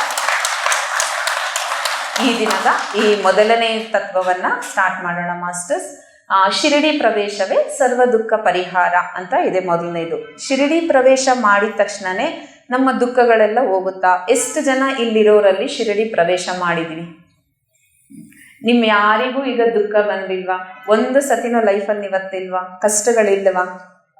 ಅಂದರೆ ಆ್ಯಕ್ಚುಲಿ ಬಾಬಾ ಅವರು ಹೇಳಿರೋದನ್ನ ನಾವು ಕ್ಲಿಯರಾಗಿ ಅರ್ಥ ಮಾಡ್ಕೊಂಡಿಲ್ಲ. ಬಾಬಾ ಹೇಳಿದರೆ ಶಿರಡಿ ಪ್ರವೇಶ ಅಂತ. ನಾವೇನು ಮಾಡ್ತೀವಿ? ಗೃಹ ಪ್ರವೇಶ ಅಂತೀವಿ. ಯಾರು ಮನೆ ಮಾಲೀಕರಾಗಿರ್ತಾರೋ ಅವರು ಗೃಹ ಪ್ರವೇಶ ಮಾಡ್ತೀವಿ. ನಮ್ಮನ್ನೆಲ್ಲ ಹೇಗೆ ಕರೀತಾರೆ? ಗೃಹ ಪ್ರವೇಶ ಇದೆ ಬಂದೋಗಿ ಅಂತಾರೆ. ನಮ್ಮ ಮನೆಯಲ್ಲಿ ಗೃಹ ಪ್ರವೇಶ ಇದೆ ಪ್ರವೇಶ ಮಾಡಿ ಅಂತಾರ? ಇಲ್ಲ, ಗೃಹ ಪ್ರವೇಶ ಇದೆ ಬಂದು ಬ್ಲೆಸ್ ಮಾಡಿ ಹೋಗಿ ಅಂತೀವಿ. ಆದರೆ ನಿಜವಾಗ್ಲೂ ಪ್ರವೇಶ ಅಂದರೆ ಅದರ ಒಳಗಡೆ ಇಳಿಯೋದು. ಅದರ ಒಳಗಡೆ ಅಂದರೆ ಶಿರಡಿ ಎಲ್ಲಿದೆ? ಮತ್ತೆ ಬಾಬಾ ಅವ್ರು ಯಾಕೆ ಮೇಡಮ್ ಶಿರಡಿಗೆ ಬನ್ನಿ ಅಂತ ಹೇಳಿದ್ರು ಅಂದ್ರೆ ಅದು ಒಂದು ಆಧ್ಯಾತ್ಮಿಕ ವೇದಿಕೆ. ಈಗ ಇಷ್ಟೂ ಜನ ಸೇರ್ಬೇಕು ಅಂದ್ರೆ ಒಂದು ಪ್ಲೇಸ್ ಬೇಕಲ್ವಾ. ಈಗ ಇಲ್ಲಿ ಯಾರು ಆರ್ಗನೈಸ್ ಮಾಡಿದ್ದಾರೆ, ಇಷ್ಟು ಜನ ಸೇರ್ಬೇಕಂದ್ರೆ ಮೇಡಮ್ ರಾಗಿಗುಡ್ಡದಲ್ಲಿ ಇಂಥ ಪ್ಲೇಸಿಗೆ ಬಂದ್ಬಿಡಿ ಅಂತ ಹೇಳ್ತಾರೆ. ಇನ್ನು ಸ್ವಲ್ಪ ದಿನ ಆದ್ಮೇಲೆ ಸರ್ ನೀವು ಹೇಳಿದ್ರಲ್ಲ ಅಂತ ಪ್ಲೇಸಿಗೆ ಬನ್ನಿ ಅಂತ, ನಾನು ಮೊನ್ನೆ ಬಂದಿದ್ದೆ, ಯಾರೂ ಇರಲಿಲ್ಲ ಸರ್, ನಾನು ಒಬ್ಳೆ ಕೂತ್ಕೊಂಡು ಬಂದೆ, ನನಗೇನು ಪರಿಹಾರ ಆಗಿಲ್ಲ ಅಂದ್ರೆ, ಈ ಪ್ಲೇಸಿಗೆ ಬನ್ನಿ ಅಂತ ಯಾಕೆ ಕರಿತೀವಿ ಅಂದ್ರೆ ಇಲ್ಲಿ ಬನ್ನಿ ಸತ್ಸಂಗ ಮಾಡೋಣ, ಧ್ಯಾನ ಮಾಡೋಣ, ನಮ್ಗಿರುವಂತಹ ನೋವುಗಳನ್ನ ಕ್ಲಿಯರ್ ಮಾಡ್ಕೊಳ್ಳೋಣ. ಯಾವ ರೀತಿಲಿ ಧ್ಯಾನ ಮಾಡ್ತಾ ನಮ್ಮೊಳಗಡೆ ನಾವು ಪ್ರಯಾಣ ಮಾಡ್ತಾ ನಾವು ಯಾವ ಪರ್ಪಸ್ ಇಂದ ಬಂದಿದ್ದೀವಿ ಅಂತ ತಿಳಿದುಕೊಳ್ಳುತ್ತಾ ನಾವು ಕ್ಲಿಯರ್ ಮಾಡ್ಕೊಳ್ಳೋಣ. ಅದಕ್ಕೆ ಒಂದು ವೇದಿಕೆ ಅಲ್ವಾ ಇದು. ಈಗ ರಾಗಿಗುಡ್ಡ ಅಂದಿದ ತಕ್ಷಣ ಮೊದಲು ಆಂಜನೇಯ ಸ್ವಾಮಿ ಟೆಂಪಲ್ ನೆನಪಿಗೆ ಬರೋದು. ಈಗ ರಾಗಿಗುಡ್ಡ ಅಂದಿದ ತಕ್ಷಣ ನಮ್ದು ಪಿರಮಿಡ್ ಕೇಂದ್ರ ಇದೆ, ಜಸ್ಟ್ ಆಪೋಸಿಟ್. ನಾವು ಯಾರಿಗಾರು ಹೇಳ್ಬೇಕಾದ್ರೂ ಎಷ್ಟು ಈಸಿಯಾಗಿ ಅಡ್ರೆಸ್ ಹೇಳ್ತೀವಿ, ಏನಿಲ್ಲ ಜಸ್ಟ್ ಆಪೋಸಿಟ್, ಅಲ್ಲಿ ಹೋಗಿ ಇವ್ರಿಗೆ ಕಾಲ್ ಮಾಡಿ ಅವ್ರು ನಿಮ್ಮನ್ನು ರಿಸೀವ್ ಮಾಡ್ಕೋತವೆ ಅಂತ ಯಾವ ಥರ ಹೇಳ್ತೀವೋ ಅದೇ ಥರನೇ ಆಗ ಶಿರಡಿಯ ಉದ್ದೇಶ, ಶಿರಡಿಗೆ ಬಂದರೆ ಸರ್ವ ದುಃಖ ನಿವಾರಣೆ ಆಗತ್ತೆ ಅನ್ನುವಂತಹ ಉದ್ದೇಶ ಏನು ಅಂದರೆ ನಿನ್ನ ಒಳಗಡೆ ನೀನು ಪ್ರಯಾಣ ಮಾಡು ಅಂತ. ಶಿರಡಿ ಅಂದರೆ ನಮ್ಮೊಳಗಡೆ ಇರುವಂತಹ ಅಂತರಾತ್ಮ, ನಮ್ಮೊಳಗಡೆ ನಮ್ಮ ಪ್ರಯಾಣ. ಶಿರಡಿಗೆ ಹೋಗಿದ ತಕ್ಷಣ ಬಾಬಾ ಅವರು ಏನು ಮಾಡ್ತಾ ಇರಲಿಲ್ಲ ಮಾಸ್ಟರ್ಸ್, ಜೊತೆಯಲ್ಲಿ ಕೂರಿಸ್ಕೊಳ್ಳೋರು. ಅವರ ಗುಣಗಳು, ಕಣ್ಣಿಗೆ ಕಾಣುವಂತಹ ಗುಣಗಳು ಇದ್ದರೆ ಅದನ್ನು ಪಾಯಿಂಟ್ ಔಟ್ ಮಾಡಿ ತೋರಿಸೋರು. ಈಗ ಎಷ್ಟೊಂದು ಜನ ಹೇಳ್ತಾರೆ ಪತ್ರಿ ಸರ್ ಹೊಡಿತಾ ಇದ್ರು ಅಂತ. ನಿಜವಾಗ್ಲೂ ಹೊಡಿತಾ ಇದ್ರಾ? ನನಗೆ ಗೊತ್ತಿರಲಿಲ್ಲ. ನಾನು ನನ್ನ ಫ್ರೆಂಡನ್ನೆಲ್ಲ ಕೇಳಿದಾಗ ಇಲ್ಲ ಕಣೆ, ಅವ್ರು ಯಾವತ್ತೂ ಹೊಡೆದಿಲ್ಲ, ಇಷ್ಟು ಪ್ರೀತಿಯಿಂದ ನೋಡ್ಕೊಳ್ಳೋರು ಗೊತ್ತಾ ಅಂತಾರೆ. ಆದರೆ ನಿಜವಾಗ್ಲೂ ಹೊಡೆದಿರೋರು ಇದರಲ್ಲ. ಒಂದು ಇವರ ಕಣ್ಣಿಗೆ ಕಾಣದೇ ಇರೋದು ಪತ್ರಿ ಸರ್ ಏನೋ ಒಂದು ಪ್ರೋಸೆಸ್ ಮಾಡಿದ್ರು ಆ ರೀತಿನೂ ಅನ್ಕೋಬಹುದು. ಅಥವಾ ಕೆಲವೊಂದು ಈಗ ನಾನು ಮಾಡ್ತಾ ಇರ್ತೀನಿ ಅದು ರಾಂಗ್ ಇರುತ್ತೆ, ಅವರು ಹೊಡೆದಾಗ ಅದು ನಂಗೆ ಅಲರ್ಟ್ ಆಗುತ್ತೆ. ಇದೇ ಥರನೇ ಬಾಬಾ ಅವರು ಕೂಡ ಹೇಳ್ತಾರೆ. ಆ ಬಾಬಾ ಅವರ ಸಚ್ಚರಿತ್ರೆಯಲ್ಲಿ ಓದಿದಾಗ ನಮಗೆ ಗೊತ್ತಾಗುತ್ತೆ ಬಾಬಾ ಅವ್ರಿಗೂ ತುಂಬ ಕೋಪ ಇತ್ತು, ತುಂಬಾನೇ ಕೋಪ ಮಾಡ್ಕೊಳ್ಳೋರು ಅಂತ. ಆದರೆ ಖುದ್ದು ಬಾಬಾ ಅವರ ಮೆಸೇಜ್ ಏನು ಅಂದರೆ ನಾನು ಕೋಪ ಮಾಡ್ಕೊಳ್ತಾ ಇರಲಿಲ್ಲ. ಆ ಹಿಂದೂ ಮುಸ್ಲಿಮ್ಸ್ನೇ ಒಂದು ಮಾಡಕ್ಕೆ ಬಂದಿರೋ ನಾನು ಕೋಪ ಮಾಡ್ಕೊಂಡ್ರೆ ನನ್ನ ಕೆಲಸ ಆಗುತ್ತಾ? ನಾನು ಯಾವತ್ತಿಗೂ ಕೋಪ ಮಾಡ್ಕೊಳ್ತಾ ಇರಲಿಲ್ಲ. ಹೇಗೆ ಎಲ್ಲ ಗ್ರಂಥಗಳನ್ನು ಅವರ ಅನುಕೂಲಕ್ಕಾಗಿ ದೇಶ ಕಾಲಮಾನಗಳ ಪ್ರಕಾರ ಚೇಂಜ್ ಮಾಡಿ ಬರೆದಿದ್ದಾರೋ ಅದೇ ಥರ ಸಚ್ಚರಿತ್ರೆಯನ್ನು ಕೂಡ ಚೇಂಜ್ ಮಾಡಿ ಬರೆದಿದ್ದಾರೆ. ನನ್ನದಲ್ಲದ ಎಷ್ಟೊಂದನ್ನ ಆ್ಯಡ್ ಮಾಡಿದ್ದಾರೆ, ನಿಜವಾಗ್ಲೂ ಇರೋದನ್ನ ತೆಗೆದಾಕಿದ್ದಾರೆ. ಈಗ ನಾವು ಓದ್ತಾ ಇರೋ ಸಚ್ಚರಿತ್ರೆಯಲ್ಲಿ ಮುಸ್ಲಿಮ್ಸಿಗೆ ಅನುಗುಣವಾಗಿ ಏನೂ ಇಲ್ಲ, ಆದರೆ ನಿಜವಾಗ್ಲೂ ಅದನ್ನು ಚೇಂಜ್ ಮಾಡೋಕ್ಕೆ ಬಂದಿರೋ ಬಾಬಾ ಅವ್ರ ಅನುಗುಣವಾಗಿ ಏನೂ ಮಾಡೇ ಇರಲ್ವ ಮಾಸ್ಟರ್ಸ್. ಆದರೆ ಕೆಲವೊಂದು ಕಾಲದ ಪ್ರಕಾರ ಚೇಂಜ್ ಆಗಿದೆ. ಬಾಬಾ ಅವರು ಹೇಳೋದು ಫಸ್ಟು ನಮಗೆ ಶಿರಡಿಗೆ ನಿಜವಾಗ್ಲೂ ನೀವು ಪ್ರವೇಶ ಮಾಡಬೇಕು ಅಂದರೆ ಎರಡು ಥರ, ಒಂದು ಪ್ರಾಪಂಚಿಕವಾಗಿ, ಒಂದು ಆಧ್ಯಾತ್ಮಿಕವಾಗಿ. ಫಸ್ಟು ಪ್ರಾಪಂಚಿಕವಾಗಿ ಶಿರಡಿ ಪ್ರವೇಶ ಮಾಡ್ತೀವಿ ಅಂದರೆ ಏನಿಲ್ಲ, ಟ್ರೈನ್ ಬುಕ್ ಮಾಡ್ಕೋಬೋದು, ನಾಸಿಕ್ಗೆ ಹೋಗಿ ಆರಾಮಾಗಿ ಅಲ್ಲಿಂದು ಹೋಗ್ತಾ ಇರಬಹುದು. ಪ್ರಾಪಂಚಿಕತೆಯಲ್ಲಿ ಶಿರಡಿ ಪ್ರವೇಶ ಅಂದರೆ ಶಿರಡಿಗೆ ಹೋಗೋದು ಬರೋದು, ಮನೆ ಮಕ್ಕಳು ಸಂಸಾರ ಜವಾಬ್ದಾರಿ ಕರ್ತವ್ಯ, ಇದು ಒಂದು ರೀತಿಯ ಶಿರಡಿ ಪ್ರವೇಶ. ಇನ್ನೊಂದು ರೀತಿಯ ಶಿರಡಿ ಪ್ರವೇಶ ಅಂದರೆ ಅದಕ್ಕೆಲ್ಲೂ ಹೋಗಂಗಿಲ್ಲ, ಏನೂ ಖರ್ಚಾಗಲ್ಲ, ಜಸ್ಟ್ ಕಣ್ಮುಚ್ಕೊಂಡು ಉಸಿರು ಮೇಲೆ ಗಮನ ಇಟ್ಕೊಂಡು ಬಾಬಾ ಅವ್ರನ್ನ ಇನ್ವೈಟ್ ಮಾಡಿ ನಾನು ಯಾರು, ಎಲ್ಲಿಂದ ಬಂದಿದ್ದೀನಿ, ಸತ್ತ ಮೇಲೆ ಎಲ್ಲಿಗೆ ಹೋಗ್ತೀನಿ, ನಾನು ಬರುವುದಕ್ಕಿಂತ ಮುಂಚೆ ಎಲ್ಲಿದ್ದೆ, ನನ್ನ ಜೀವನದ ಗಮ್ಯ ಏನು, ಈ ಭವಬಂಧನಗಳು ಅಂದರೆ ಏನು ಅಟ್ಯಾಚ್ಮೆಂಟ್ಸಲ್ಲಿದ್ದೀನಿ ಇದು ಡಿಟ್ಯಾಚ್ ಆಗ್ತೀನ ನಾನು, ನನ್ನ ಪರ್ಪಸ್ ಆಫ್ ಲೈಫ್ ಏನು, ಯಾವುದು ಸತ್ಯ ಯಾವುದು ಅಸತ್ಯ, ಯಾವುದು ಕತ್ತಲು ಯಾವುದು ಬೆಳಕು, ಯಾವುದು ಜ್ಞಾನ ಯಾವುದು ಅಜ್ಞಾನ, ಇವೆಲ್ಲವನ್ನು ನನಗೆ ತೋರಿಸ್ಕೊಡಿ ಅಂತ ಏನು ಕೇಳ್ತಿರೋ ಅದೇ ನಿಜವಾದ ಶಿರಡಿಯ ಪ್ರವೇಶ. ಅದು ಈ ರೀತಿ ನಾವು ಯಾವಾಗ ಬಾಬಾ ಅವ್ರನ್ನ ಕೇಳ್ತೀವೋ ನಿಜವಾದ ಶಿರಡಿಯ ಪ್ರವೇಶವಾಗಿ ನಮ್ಮ ಆತ್ಮವನ್ನೇ ನಾವು ಟಚ್ ಮಾಡ್ತೀವಿ. ಅಂದರೆ ನಮ್ಮ ಅಂತರಂಗದೊಳಗಡೆ ಪ್ರಯಾಣ ಮಾಡಿ ಆಗ ನಮಗೆ ನಿಜವಾಗ್ಲೂ ಅನಿಸುತ್ತೆ ಹೌದು ಇದು ನಿಜವಾದ ಶಿರಡಿಯ ಪ್ರವೇಶ ಅಂತ ಆಗ ನಮಗನ್ಸುತ್ತೆ. ಮತ್ತು ಬಾಬಾ ಅವರಿಗೆ ನಾವು ಕೇಳಬಹುದು, ಸರಿ ಬಾಬಾ ಹಾಗಾದರೆ ಓಕೆ ನಾನು ಶಿರಡಿಯ ಪ್ರವೇಶ ಮಾಡಿದೆ, ಇದರಿಂದ ನನಗೇನು ಲಾಭ ಅಂದಾಗ ನಿನ್ನನ್ನು ನೀನು ಅರ್ಥಕೊಂಡಾಗ ನೀನು ಕೂಡ ಇನ್ನೊಂದು ಸಾಯಿಬಾಬಾ ಆಗಿ ಮಾರ್ಪಾಡಾಗಬಹುದು. ಇದು ನಮ್ಮ ಶಿರಡಿಯ ಒಳಗಡೆ ಅಂದರೆ ನಮ್ಮೊಳಗಡೆ ನಾವು ಹೇಗೆ ನಾವು ಗೃಹ ಪ್ರವೇಶ ಅಂತ ನಮ್ಮೊಳಗಡೆ ನಾವು ಪ್ರವೇಶ ಮಾಡ್ತೀವೋ ಅದೇ ಥರ ಇದು ಶಿರಡಿಯ ಪ್ರವೇಶ. ಇದನ್ನೇ ಬಾಬಾ ಅವ್ರು ಹೇಳ್ತಾರೆ, ಈ ಸಂಸಾರ, ನಾಟಕ ಮತ್ತೆ ಈ ಜೀವನ, ಕರ್ತವ್ಯ, ಹಾಗಾದ್ರೆ ಇದನ್ನೆಲ್ಲ ಬಿಟ್ಟು ನಿಮ್ ಜೊತೆಲೇ ಬಂದ್ಬಿಡ್ಬೇಕಾ? ನೀವ್ ಹೇಳ್ದಂಗೆ ಯಾವಾಗೂ ನಾವು ಧ್ಯಾನ ಮಾಡ್ಕೊಂಡೇ ಇರ್ಬೇಕಂದ್ರೆ ಆಧ್ಯಾತ್ಮಿಕತೆ, ಪ್ರಾಪಂಚಿಕತೆ ಎರಡನ್ನೂ ಕೂಡ ನೀವು ಬ್ಯಾಲೆನ್ಸ್ ಮಾಡ್ಕೊಂಡು ಹೋಗ್ಬೇಕು. ಯಾವ ತರ ಅಂದ್ರೆ, ನಮ್ಮ ಎಷ್ಟೋ ಆಸ್ಟ್ರಲ್ ಮಾಸ್ಟರ್ಸ್ಗೆ ಇಬ್ಬರು ಪತ್ನಿಯರು. ಈಶ್ವರನಿಗೆ ಗಂಗಾ, ಪಾರ್ವತಿ. ಗಂಗೆ ಆಧ್ಯಾತ್ಮಿಕತೆ, ಪಾರ್ವತಿ ಪ್ರಾಪಂಚಿಕತೆ. ಅದೇ ವಿಘ್ನೇಶ್ವರನಿಗೆ ಸಿದ್ಧಿ, ಬುದ್ಧಿ. ಸಿದ್ಧಿ ಆಧ್ಯಾತ್ಮಿಕತೆ, ಬುದ್ಧಿ ಪ್ರಾಪಂಚಿಕತೆ. ಇದೇ ತರ ಎಷ್ಟೋ ಆಸ್ಟ್ರಲ್ ಮಾಸ್ಟರ್ಸ್ಗೆ ಇಬ್ರು ಪತ್ನಿಯರಿಲ್ವಾ, ಎರಡು ಭಾಗಗಳಿಲ್ವಾ? ಹಾಗಂತ ನಾವು ಎರಡು ಪತ್ನಿಯರಿಗೆ ಯೋಚನೆ ಮಾಡಬಾರ್ದು ಮಾಸ್ಟರ್ಸ್. ನಾವು ಆ ಬಾಬಾ ಅವರು ಹೇಳಿರುವಂತಹ ಆಧ್ಯಾತ್ಮಿಕ, ಪ್ರಾಪಂಚಿಕತೆ ಇವೆರಡನ್ನು ನಾವು ಬ್ಯಾಲೆನ್ಸ್ ಮಾಡ್ಕೊಳ್ತಾ ಹೋಗ್ಬೇಕು. ಮತ್ತೆ ಇನ್ನೊಂದು, ಸರ್ಗೆ ಬಂದು ಒಂದು ಮೇಡಮ್ ಕ್ವಶನ್ ಕೇಳಿದ್ರಂತೆ, ಸರ್ ತುಂಬಾ ಪ್ರಾಬ್ಲಮ್ ಇದೆ ಮನೆಯಲ್ಲಿ, ಅತ್ತೆ ಪ್ರಾಬ್ಲಮ್ ಇದೆ, ಹಸ್ಬೆಂಡ್ ಪ್ರಾಬ್ಲಮ್ ಇದೆ, ಯಾವ ರೀತಿ ತಗೋಬೇಕು ಅಂತ ಗೊತ್ತಾಗ್ತಾ ಇಲ್ಲ. ನೀವೇನೋ ಧ್ಯಾನ ಮಾಡಿ ಅಂತೀರಾ. ಧ್ಯಾನ ಮಾಡೋವರೆಗೂ ಚೆನ್ನಾಗಿರುತ್ತೆ, ಧ್ಯಾನದಿಂದ ಎದ್ದ ಮೇಲೆ ಮತ್ತೆ ಚಾಲೆಂಜಸ್ ಬರುತ್ತಲ್ಲ, ನಾನು ಹೆಂಗ್ ಫೇಸ್ ಮಾಡಬೇಕು, ನನಗೆ ತುಂಬಾ ಕಷ್ಟ ಆಗ್ತಾ ಇದೆ ಅಂದಾಗ ಸರ್ ಹೇಳ್ತಾರಂತೆ, ಜೀವನ ಒಂದು ನಾಟಕ ಅಲ್ವಮ್ಮ, ನಾಟಕದ ರೀತಿ ತಗೋಬಿಡು. ನಾವೆಲ್ಲರೂ ಆತ್ಮ ಅಲ್ವಾ? ಮತ್ತೆ ಯಾವುದೇ ಗುರು ಹತ್ರ ಹೋಗಿದ ತಕ್ಷಣ ಫಸ್ಟ್ ಅವ್ರು ನಮಗೆ ಏನ್ ಪರಿಚಯ ಮಾಡ್ತಾರೆ, ನಮ್ಗೆ ಆತ್ಮ ಅಂದ್ರೆ ನಮ್ಮ ಪ್ರಕಾರ ಏನು, ಒಂದು ದೆವ್ವ. ಆತ್ಮ ಬಂದಿತ್ತಂತೆ, ಆತ್ಮ ಅವ್ರ ಮೇಲೆ ಬಂದ್ಬಿಟ್ಟಿದೆಯಂತೆ ಅಂತ ಅನ್ಕೊಳ್ತೀವಿ. ಆದ್ರೆ ನಿಜವಾಗ್ಲೂ ಆತ್ಮ ಅಂದ್ರೆ ಈಗ ನಮಗ್ ಗೊತ್ತಾಗುತ್ತೆ. ಸೋಲ್ ಅಂದಿದ ತಕ್ಷಣ ಇವಾಗ ನಮಗ್ ಗೊತ್ತು, ನಾವೆಲ್ಲರೂ ಸೋಲ್ ಕಾನ್ಶಿಯಸ್ ಅಲ್ಲಿ ಇರೋದು, ನಾವೆಲ್ಲರೂ ಸೋಲ್ಸ್ ಅಂತ. ಇದಕ್ ಮುಂಚೆ ಅರ್ಥ ಮಾಡ್ಕೊಳ್ತಾ ಇದ್ದೀವಿ ಸೋಲ್ಗೆ, ಈಗ ನಾವು ಅರ್ಥ ಮಾಡ್ಕೊಳ್ತಾ ಇರೋ ಸೋಲ್ಗೆ ತುಂಬಾ ಡಿಫ್ರೆನ್ಸ್ ಇರುತ್ತೆ. ಅದೇ ತರ ನಾವೆಲ್ಲರೂ ಆತ್ಮ ಅಮ್ಮ, ನೀನು ಒಂದು ಆತ್ಮ, ನಾನು ಒಂದು ಆತ್ಮ ಅಂದ್ರಂತೆ. ಅದಕ್ಕೆ ಹೌದಾ ಸರ್, ಹಾಗಾದ್ರೆ ನಾವು ಸೋಲ್ಸ್ ಆದ್ರೆ ಇಲ್ಲಿಗೆ ಏನಕ್ಕಿದೀವಿ? ಮೇಲೆ ಲೋಕಗಳಲ್ಲಿ ತಾನೇ ಇರಬೇಕು ನಾವು ಅಂದ್ರೆ, ಹೌದು ಮೇಲೆ ಲೋಕಗಳಲ್ಲೇ ಇರಬೇಕು, ಆದ್ರೆ ಅಲ್ಲಿ ಇದ್ದು ಬೋರ್ ಆಗ್ಬಿಟ್ಟು ಭೂಲೋಕಕ್ಕೆ ಬಂದಿದೀವಿ. ಎಲ್ಲಾರನ್ನೂ ಕರ್ಕೊಂಡು, ಗಂಡ, ಅತ್ತೆ, ಮಗ ಇವ್ರನ್ನೆಲ್ಲ ಕರ್ಕೊಂಡು ಹೇಗೂ ಹೋಗ್ತಾ ಇದೀವಲ್ವಾ, ಕರ್ಮ ಕ್ಲಿಯರ್ ಮಾಡ್ಕೊಂಡು ಹೋಗೋಣ ಅಂತ ಕರ್ಕೊಂಡ್ ಬಂದಿದೀವಿ ಅಂತಾರಂತೆ.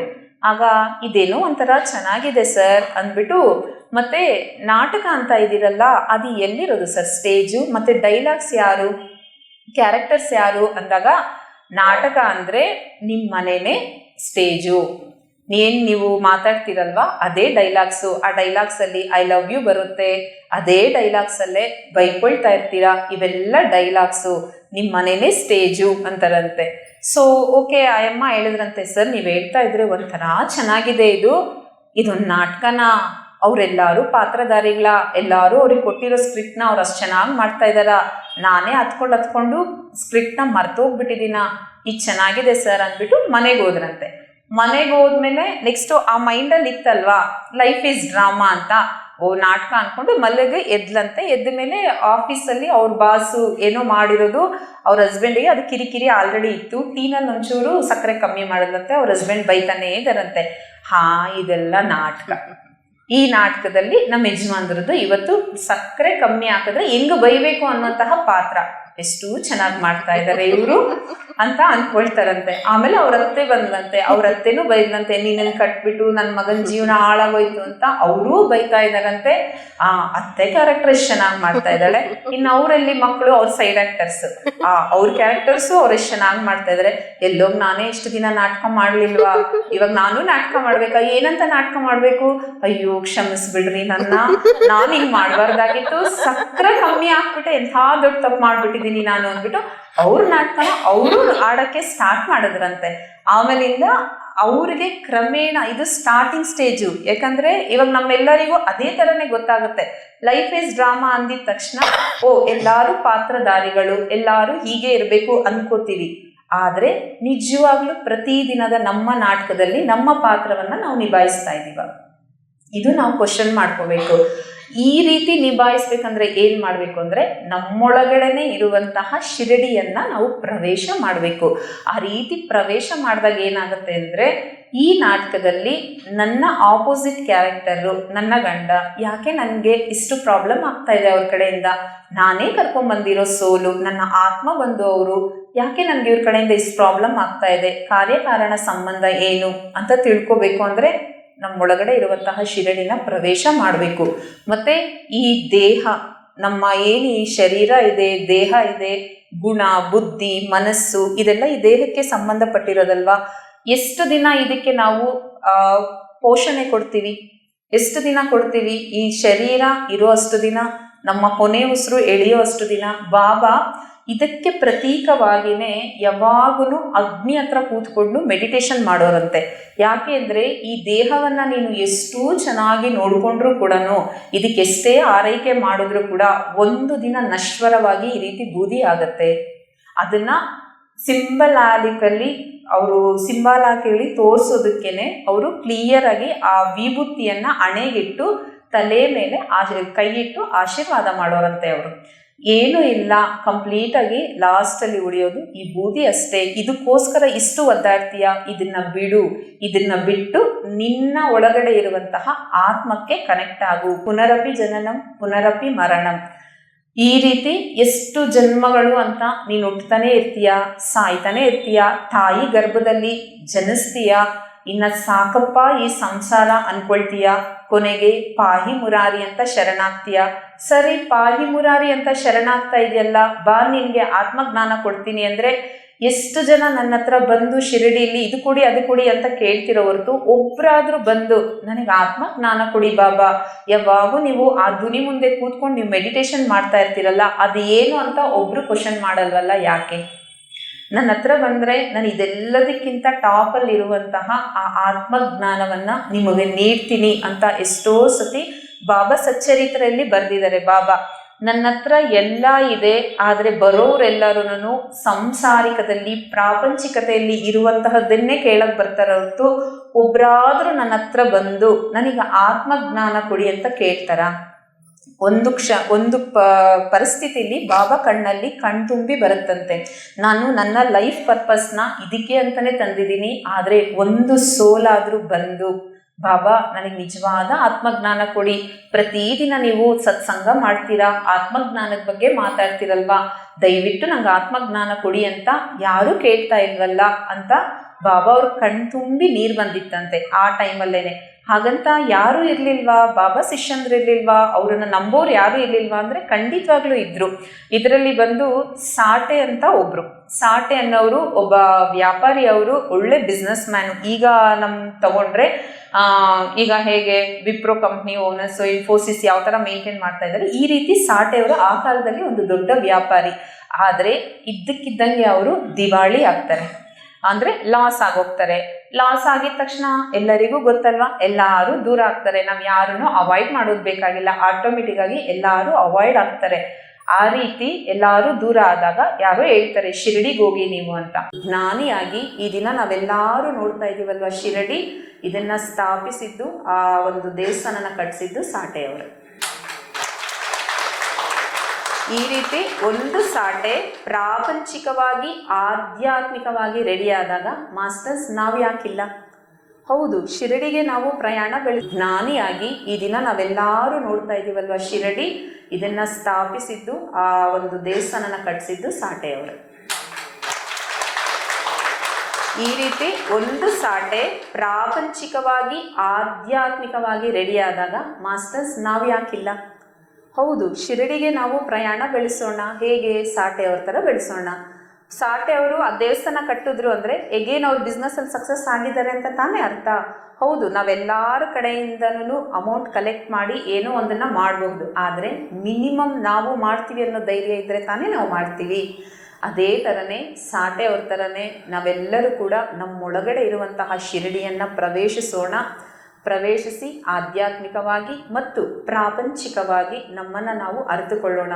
ಕೊನೆಯದಾಗಿ ಬಾಬಾ ಅವರೊಂದು ಹೇಳ್ತಾರೆ, ಬಾಬಾ ನಾನೊಂದು ಫಕೀರ, ಈ ದೇಹ ಎಷ್ಟು ದಿನ ಇರುತ್ತೋ ನನಗೆ ಗೊತ್ತಿಲ್ಲ, ಎಲ್ಲ ದೈವ ಕೃಪೆ. ಈ ದೇಹ ನಶ್ವರವಾದದ್ದು, ಒಂದಿನ ಭೂಮಿಯಲ್ಲಿ ಬೆರೆತೋಗುತ್ತೆ, ನನ್ನ ಉಸಿರು ಗಾಳಿಯಲ್ಲಿ ಲೀನವಾಗೋಗುತ್ತೆ, ನನಗೇನೂ ಚಿಂತೆ ಇಲ್ಲ. ಮಾಯೆ ನನ್ನನ್ನು ಅವಾಗವಾಗ ಆವರಿಸ್ತಾ ಇರ್ತಾಳೆ, ಆದರೂ ಸಹ ನಾನು ನಿಮ್ಮ ಹತ್ರ ಬರುವಂತಹ ಯೋಜನೆಗಳನ್ನು ಮಾಡ್ಕೊಳ್ತಾನೆ ಇರ್ತೀನಿ. ಆಧ್ಯಾತ್ಮಿಕವಾಗಿ ಯಾರು ಎಷ್ಟು ಕಷ್ಟಪಟ್ಟು ನೀವು ಮುಂದಕ್ಕೆ ಬರ್ತೀರೋ ಅಷ್ಟು ಫಲಿತವನ್ನು ಕಾಣ್ತೀರಾ. ಸದಾ ನಾನು ನಿಮ್ಮ ಜೊತೆಯಲ್ಲೇ ಇರ್ತೀನಿ. ನಿಮ್ಮ ಪ್ರೀತಿಯ ಬಾಬಾ. Thank you master.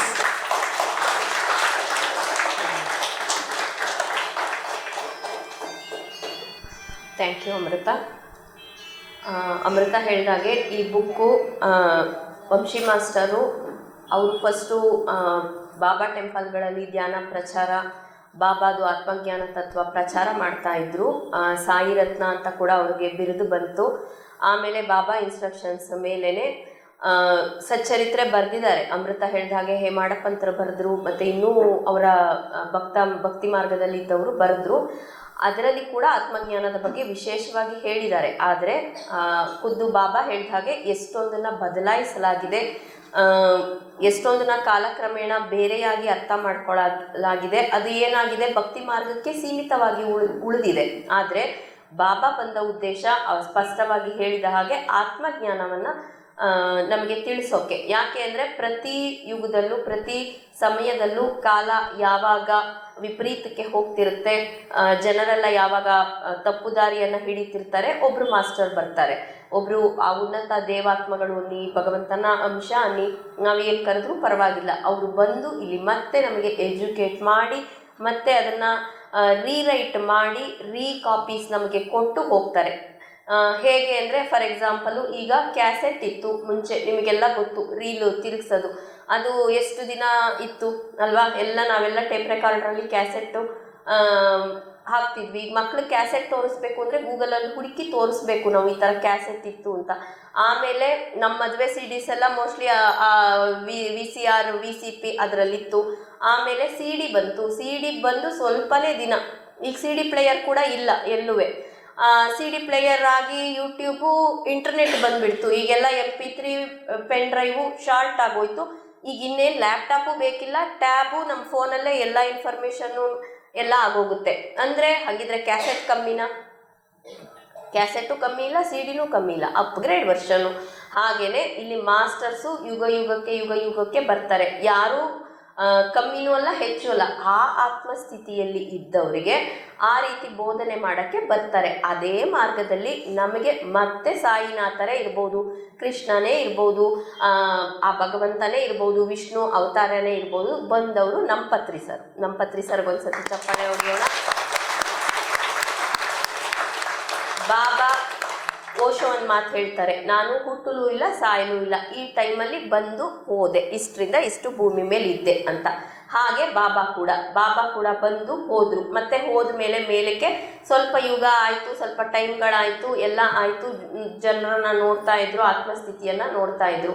ಆಗ ಇವ್ರನ್ನ ಪತ್ನಿ ಸರ್ನ ಕಳಿಸಿದ್ರು, ಹೋಗು ಈಗೆಲ್ಲ ರೀರೈಟ್ ಮಾಡ್ಬಾ.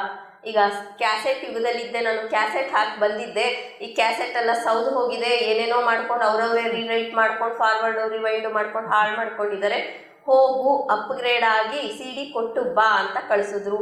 CD ಕೊಟ್ಟು ಪತ್ರಿಸಲು ಹೋದರು. CD ವರ್ಷನು ನೆಕ್ಸ್ಟ್ ಬಂತು. ನೆಕ್ಸ್ಟ್ ಆಸ್ಟ್ರಲ್ಲಿ ನಾನು ಗೈಡ್ ಮಾಡ್ತೀನಿ, ನಾನು ಇಷ್ಟು ಈ 2020-2060 ತನಕ ನಾನು ಆಸ್ಟ್ರಲ್ಲಿ ನಿಮಗೆ ಗೈಡ್ ಮಾಡ್ತೀನಿ, ನೀವು ಯಾರೇ ಧ್ಯಾನದಲ್ಲಿ ಕೇಳಿಕೊಂಡ್ರು ನಿಮಗೆ ಎಜುಕೇಟ್ ಮಾಡ್ತೀನಿ ಅಂತ ಹೇಳಿ ಅಪ್ಗ್ರೇಡ್ ವರ್ಷನ್ ಕೂಡ ಕೊಟ್ಟು ಹೋದರು. ಅದೇ ಥರ ಈಗ ಪತ್ರಿ ಸರ್ ಏನು ಹೇಳಿರೋದು, ಉಸಿರಾಟವನ್ನು ಗಮನಿಸಿ, ನಿಮಗೆ ನೀವೇ ನಿಮ್ಮ ಉಸಿರೇ ನಿಮಗೂ ಗುರು, ಯಾರನ್ನೂ ಕೇಳೋ ಅವಶ್ಯಕತೆ ಇಲ್ಲ, ಯಾರನ್ನೂ ಹಿಡಿದುಕೊಳ್ಳೋ ಅವಶ್ಯಕತೆ ಇಲ್ಲ. ಹಾಗಿದ್ರೆ ಇಲ್ಲಿ ಬಾಬಾ ಯಾಕೆ ಬಂದರು?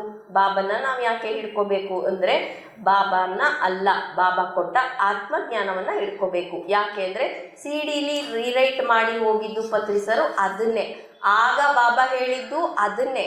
ಆದರೆ ಇಲ್ಲಿ ಕಾಲಕ್ರಮೇಣ ಮಾತಿಂದ ಮಾತಿಗೆ ಮಕ್ಕಳು ಪಾಸಿಂಗ್ ದಿ ಮೆಸೇಜ್ ಅಂತ ಆಟಾಡ್ತಾರೆ, ನೋಡಿದ್ದೀರಾ ಅಲ್ವಾ? ಕಿವಿಲಿ ಒಂದ್ಸತಿ ಆಟಾಡಿ ನೋಡಿ, ಮನೇಲಿ ಹೋಗಿ ಮಕ್ಕಳ ಜೊತೆ. ಫಸ್ಟ್ ವರ್ಡ್ ಏನು ಹೇಳಿರ್ತಾರೆ, ಕೊನೆ ವರ್ಡ್ ಎಲ್ಲಿಗೆ ಬಂದು ನಿಂತಿರುತ್ತೆ, ಏನೋ ಹೇಳಿದ್ದು ಏನೋ ಆಗಿ ಬಂದು ನಿಂತಿರುತ್ತೆ. ಇದು ಎಲ್ಲದರಲ್ಲೂ ನಡೆದಿದೆ. ನಮ್ಮ ಇದರಲ್ಲಿ ರಾಮಾಯಣದ ಕಥೆಗಳಲ್ಲಿರ್ಬೋದು, ಮಹಾಭಾರತದಲ್ಲಿರ್ಬೋದು, ಎಲ್ಲದಕ್ಕಿಂತ ಕರೆಕ್ಟ್ ಆಗಿರೋದು ಬೈಬಲ್ ಅಂತೆ. ತುಂಬ ತಿರುಚಿ ಅದನ್ನು ಏನು ಬೇಕೋ ಅದನ್ನು ಬಂದವರು, ಯಾಕೆ ಅಂದರೆ ಕ್ರಿಶ್ಚಿಯಾನಿಟಿಗೆ ಚರ್ಚ್ ಉಳಿಬೇಕು, ಚರ್ಚಲ್ಲಿರೋರ ಜೀವನಗಳು ನಡಿಬೇಕು. ಹಾಗಾಗಿ ಚರ್ಚಿಗೆ ಹೇಗೆ ಬೇಕೋ ಅದನ್ನು ಹಾಗೆ ಬದಲಾಯಿಸ್ಕೊಂಡ್ರು. ನಮ್ಮವರು ಮಹಾಭಾರತ ರಾಮಾಯಣದಲ್ಲಿ ದೇವಸ್ಥಾನಗಳಿಗೆ, ಪುರೋಹಿತರುಗಳಿಗೆ, ಪೂಜಾರಿಗಳಿಗೆ ಹೇಗೆ ಬೇಕೋ, ನಮ್ಮ ಧರ್ಮ ನಮ್ಮ ಜಾತಿ ಉಳಿಯೋಕ್ಕೆ ಹೇಗೆ ಬೇಕೋ ಹಾಗೆ ಅದನ್ನು ಹೈಲೈಟ್ ಮಾಡಿ ಬಿಂಬಿಸಿದ್ರು. ಹಾಗೆಯೇ ಬಾಬಾ ಜೊತೆ ಇದ್ದವರು ಕೂಡ ಇದನ್ನ ಒಂದು ಗುಂಪಾಗಿ ಮಾಡಿದ್ರು. ಬಾಬಾ ಬಂದಿದ್ದು ವಿಶ್ವಕ್ಕಾಗಿ, ಅವರು ಎಲ್ಲೂ ಅಮೃತ ಹೇಳಿದ ಹಾಗೆ ಅವರು ಹಿಂದೂನಾ ಮುಸ್ಲಿಮ ಅನ್ನೋದು ಇವತ್ತಿಗೂ ಗೊತ್ತಿಲ್ಲ. ಅವ್ರ ತಂದೆ ತಾಯಿ ಹೆಸರು ಇವತ್ತಿಗೂ ಗೊತ್ತಿಲ್ಲ. ಹೆಸರನ್ನ ಕೂಡ ಸೀಕ್ರೆಟ್ ಆಗಿಟ್ರು. ಯಾಕೆ ಅಂದ್ರೆ ಹೆಸರಲ್ಲಿ ಇವ್ರು ಹಿಂದೂನಾ ಮುಸ್ಲಿಮ ಕಂಡಿಡಿದ್ ಬಿಡ್ತಾರೆ. ಆ ಹೆಸರು ಹೇಳಕ್ ಹೋಗ್ಲಿಲ್ಲ ಅವರು. ಹಾಗಾಗಿ ಅವರು ವಿಶ್ವಕ್ಕಾಗಿ ಬಂದವ್ರನ್ನ ಅವ್ರು ಏನ್ ಮಾಡಿದ್ರು, ಬರ್ತಾ ಬರ್ತಾ ಬರ್ತಾ ಕಮ್ಮಿ ಮಾಡಿದ್ರು. ಯಾರೆಲ್ಲ ಚೆಕ್ ಮಾಡಿ ಪುರಾಣನ, ಈಗಲೂ ಕೂಡ ಟಿವಿಲಿ ನಡೀತಿರುತ್ತೆ, ಯಾರೆಲ್ಲ ಜಾತಿ ಇಲ್ಲ ಅಂತ ವಾದಿಸಕ್ ಬಂದ್ರೋ ಅವ್ರದೇ ಒಂದು ಜಾತಿ ಮಾಡ್ಕೊಂಡ್ರು, ಅವ್ರದೇ ಒಂದು ಜಾತಿ ಆಯ್ತು.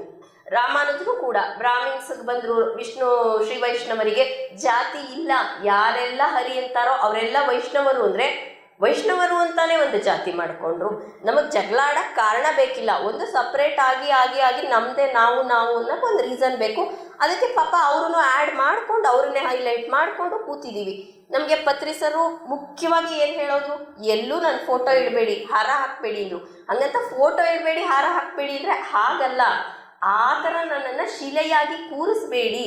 ನಾನು ಎಲ್ಲಿ ಹರಿದಾಡ್ತೀನಿ ಅಂದರೆ ಧ್ಯಾನದಲ್ಲಿ ಹರಿದಾಡ್ತೀನಿ, ಎಲ್ಲಿ ಉಸಿರಾಟವನ್ನು ಗಮನಿಸ್ತಾ ನೀವು ಕೂತ್ಕೋತೀರೋ ಅಲ್ಲಿ ನಾನು ಇರ್ತೀನಿ ಅಂತ ಹೇಳೋಕ್ಕೋಸ್ಕರ ಫೋಟೋ ಇಡಬೇಡಿ ಅಂದರು. ಫೋಟೋ ಇಡಬೇಡಿ ಅಂದರೆ ಫೋಟೋ ಇಡಬೇಡಿ ಅಂತ ಅಲ್ಲ ಅರ್ಥ, ಆ ರೀತಿ ನನ್ನ ಮಾಡಿ ಕೂರಿಸ್ಬೇಡಿ. ಇದನ್ನ ಧ್ಯಾನ ಮಹಾಚಕ್ರದಲ್ಲಿ ಕೂತು ನಾನು ಕೇಳಿದ್ದೀನಿ ಕ್ಲಾಸು.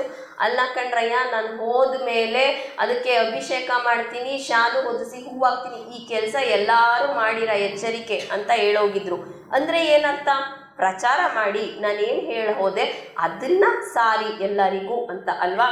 ಅದನ್ನೇ ಬಾಬಾ ಮಾಡಿದ್ದು. ಇಲ್ಲಿ ಏನು ಮಾಡಿದ್ವಿ ನಾವು, ಅವರ ಭಕ್ತರು ಎಲ್ಲರೂ ಅಲ್ಲ, ಎಷ್ಟೋ ಹೇಮಾಡಪತ್ರ ಥರ ನಿಜವಾದ ಭಕ್ತರು ಅದನ್ನು ತಂದಿರೋದಕ್ಕೆ ನಮಗೆ ಇವತ್ತು ಒಂದು ಬುಕ್ ಸಿಕ್ಕಿದೆ ಆತ್ಮಜ್ಞಾನದ ಬಗ್ಗೆ.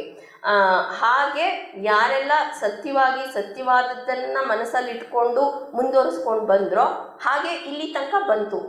ಹಾಗೆ ದಾಟಿಸಿದ ಆ ಎಲ್ಲ ಆತ್ಮಗಳಿಗೆ ಒಂದು ಸರಿ ಚಪ್ಪಾಳೆ ಹೊಡೆಯೋಣ.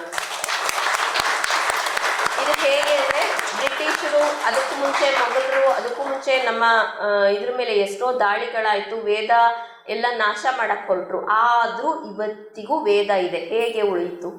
ಬುಕ್ ಇರಲಿಲ್ಲ, ಮೆಮೊರಿಗೆ ಏನೂ ಇಲ್ಲ, ರೆಕಾರ್ಡ್ ಇಲ್ಲ, ಯಾವುದೂ ಇಲ್ಲ. ವೇದ ಇವತ್ತಿಗೂ ಹೇಗೆ ಉಳ್ಕೊಳ್ತು? ಬಾಯಿಂದ ಬಾಯಿಗೆ. ಏನು ಮಾಡಕ್ಕೆ ಶುರು ಮಾಡಿದ್ರು ನಮ್ಮ ಗುರುಗಳು ಋಷಿಗಳು ಅಂದರೆ, ಅದನ್ನು ಶಿಷ್ಯರನ್ನ ಕೂರಿಸ್ಕೊಂಡು ಅವರ ಆತ್ಮಜ್ಞಾನವಾಗಿ ಪರಿವರ್ತನೆ ಮಾಡಿದ್ರು. ಇಲ್ಲಿ ಗೊತ್ತು ಇದೆಲ್ಲ ಇವ್ರು ನಾಶ ಮಾಡ್ತಾರೆ ಅಂತ. ಅಯ್ಯೋ ಪೆದ್ರ, ನೀವು ಬುಕ್ ನಾಶ ಮಾಡ್ಬೋದು, ಓಲೆಗರಿಗಳನ್ನ ನಾಶ ಮಾಡ್ಬೋದು, ಇದನ್ನೆಲ್ಲ ಅಲ್ವಾ, ಇದನ್ನ ನಾಶ ಮಾಡೋಕ್ಕಾಗಲ್ಲ ಅಲ್ವಾ ಅಂತ ಎಲ್ಲರಿಗೂ ಕಲಿಸಿದ್ರು ಅದನ್ನ. ಹಾಗಾಗಿ ಇವತ್ತಿಗೂ ವೇದ ಉಳ್ಕೊಂಡಿರೋದು. ಇಲ್ಲ ಅಂದಿದ್ರೆ ಇವತ್ತೇನು ಕಂಪ್ಯೂಟರ್ ಇದೆ, ಮೆಮೊರಿಲಿ ಏನೆಲ್ಲ ಫೀಡ್ ಮಾಡಿ ಇಟ್ಕೊಂಡಿದೀವಿ, ನಮ್ಮ ಪತ್ರಿಸರದೇ ತಗೊಳ್ಳಿ, ಏನೆಲ್ಲ ಬುಕ್ ಇದೆ, ಎಷ್ಟೆಲ್ಲ ಹಾಡಿದೆ, ಯೂಟ್ಯೂಬಲ್ಲೆಲ್ಲ ಸ್ಟೋರ್ ಆಗಿದೆ. ಇದು ಹೋಯ್ತು, ನಾಳೆಯಿಂದ ಇಂಟರ್ನೆಟ್ ಇಲ್ಲ, ಯಾವುದು ರೆಕಾರ್ಡ್ಸ್ ಇಲ್ಲ ಅಂದರೆ ಕೂಡ ಪತ್ರಿಸರ್ ಮಾತು ಹೋಗುತ್ತಾ? ಎಲ್ಲೂ ಹೋಗಲ್ಲ. ಯಾಕೆಂದರೆ ನಾವೆಲ್ಲ ಇದೀವಲ್ಲ ಪಿರಮಿಡ್ ಮಾಸ್ಟರ್ಸು, ಮತ್ತೆ ರೀರೈಟ್ ಮಾಡ್ತೀವಿ. ಆಯಿತು ಬಿಡ್ರಿ, ನೀವು ಬುಕ್ ಕಳಿಸಿದ್ರೆ ಏನೀಗ ನಾವಿದ್ದೀವಿ ಅವ್ರು ಏನು ಹೇಳಿದ್ರು ಅಂತ ಹೇಳೋಕ್ಕೆ. ಉಸಿರನ್ನ ಹಿಡ್ಕೋ, ನೀನೇ ಗುರು, ಇದನ್ನು ಹೇಳಿದಾರ್ರಿ, ನಾನು ತೋರಿಸ್ತೀನಿ ನಿಮಗೆ, ಕೂತ್ಕೊಳ್ರಿ, ನಿಮಗೂ ಕಾಣಿಸ್ತಾರೆ ಪತ್ರಿಸರು, ಮುಗೀತು. ಹೀಗೆ ವೇದ ಇಲ್ಲಿ ತನಕ ಬಂದಿದ್ದು. ಅಂದರೆ ಯಾವುದೇ ರೆಕಾರ್ಡಿನ ಅವಶ್ಯಕತೆ ಇಲ್ಲ. ಈ ಬುಕ್ಕು ನಮ್ಮ ಕೈಗೆ ಹೀಗೆ ಬಂತು ಅಂದರೆ ಎಷ್ಟೇ ತಿರುಚಲಿ, ಏನೇ ಮಾಡಲಿ, ಏನೇ ಅಜ್ಞಾನದಲ್ಲಿ ಅರ್ಥ ಮಾಡ್ಕೊಳ್ಳಿ, ಆದರೆ ಇಂಪಾರ್ಟೆಂಟ್ ಮೂಲ ಸತ್ಯ, ಮೂಲ ಜ್ಞಾನ ಇಲ್ಲಿ ಉಳ್ಕೊಂಡಿದೆ. ಯಾಕೆ ಅಂದರೆ ಆ ಮೂಲ ಸತ್ಯವನ್ನು ಅರ್ಥ ಆತ್ಮಗಳು ಮತ್ತೆ ಮತ್ತೆ ಮತ್ತೆ ಮತ್ತೆ ಹುಟ್ಟಿ ಬರ್ತಾ ಇದೆ. ಅದರಲ್ಲಿ ಅದು ವಂಶೀಸರು ಇರ್ಬೋದು, ಹೇಮಾಡಪಂತರು ಇರ್ಬೋದು, ಅಮೃತನೂ ಇರ್ಬೋದು. ಅಮೃತ ಕೂಡ ಒಂದು ಬಾಬಾ ಶಿಷ್ಯೆಯಾಗಿ ಅಲ್ಲಿ ಕೂತಿದ್ಲೋ ಏನೋ ಪಕ್ಕದಲ್ಲಿ, ಆಯಿತು ಬಿಡಿ ಬಾಬಾ ಅವ್ರು ಎಷ್ಟು ತಿರುಚಿದ್ರೇನು, ನಾನು ಹೋಗಿ ಮತ್ತೆ ಹೇಳ್ತೀನಿ ಅಂತ ಬಂದಿರ್ಬೋದು. ಯಾಕೆ ಅಂದರೆ ಅಷ್ಟೂ ಚೆನ್ನಾಗಿ ಕನೆಕ್ಟ್ ಆಗಿರೋರಲ್ಲಿ ಅಮೃತ ಕೂಡ ಒಬ್ಳು. ಯಾಕೆಂದರೆ ಬಾಬಾನ ತನ್ನ ಗೆಳೆಯನ ಥರ, ಈಗ ಪತ್ರಿಸರ್ ಹೇಳ್ತಿದ್ರಲ್ವ, ಹೆಗ್ಲ ಮೇಲೆ ಕೈ ಹಾಕ್ಕೊಂಡು, ಇಲ್ಲಿ ಎಷ್ಟೋ ಜನ ಇದ್ದೀರಾ, ಅವ್ರು ಯಾವತ್ತೂ ಗುರು ಥರ ನಮ್ಮನ್ನು ಟ್ರೀಟ್ ಮಾಡ್ತಿರ್ಲಿಲ್ಲ. ನಮಸ್ಕಾರ ಅಂದರೆ ಹಿಂಗೆ ಕೈಗೆ ಹೊಡೆದ್ಬಿಟ್ಟು ಕಟ್ಕೊಂಡು ಕರ್ಕೊಂಡು ಹೋಗೋರು ಪಕ್ಕದಲ್ಲಿ, ಹೌದಲ್ವಾ? ಆ ಥರ ಆಸ್ಟ್ರಲ್ಲಿ ಬಾಬಾ ಜೊತೆ ಇರೋರು ಅಮೃತ. ಅಮೃತಗೊಂದು ಚಪ್ಪಾಳೆ.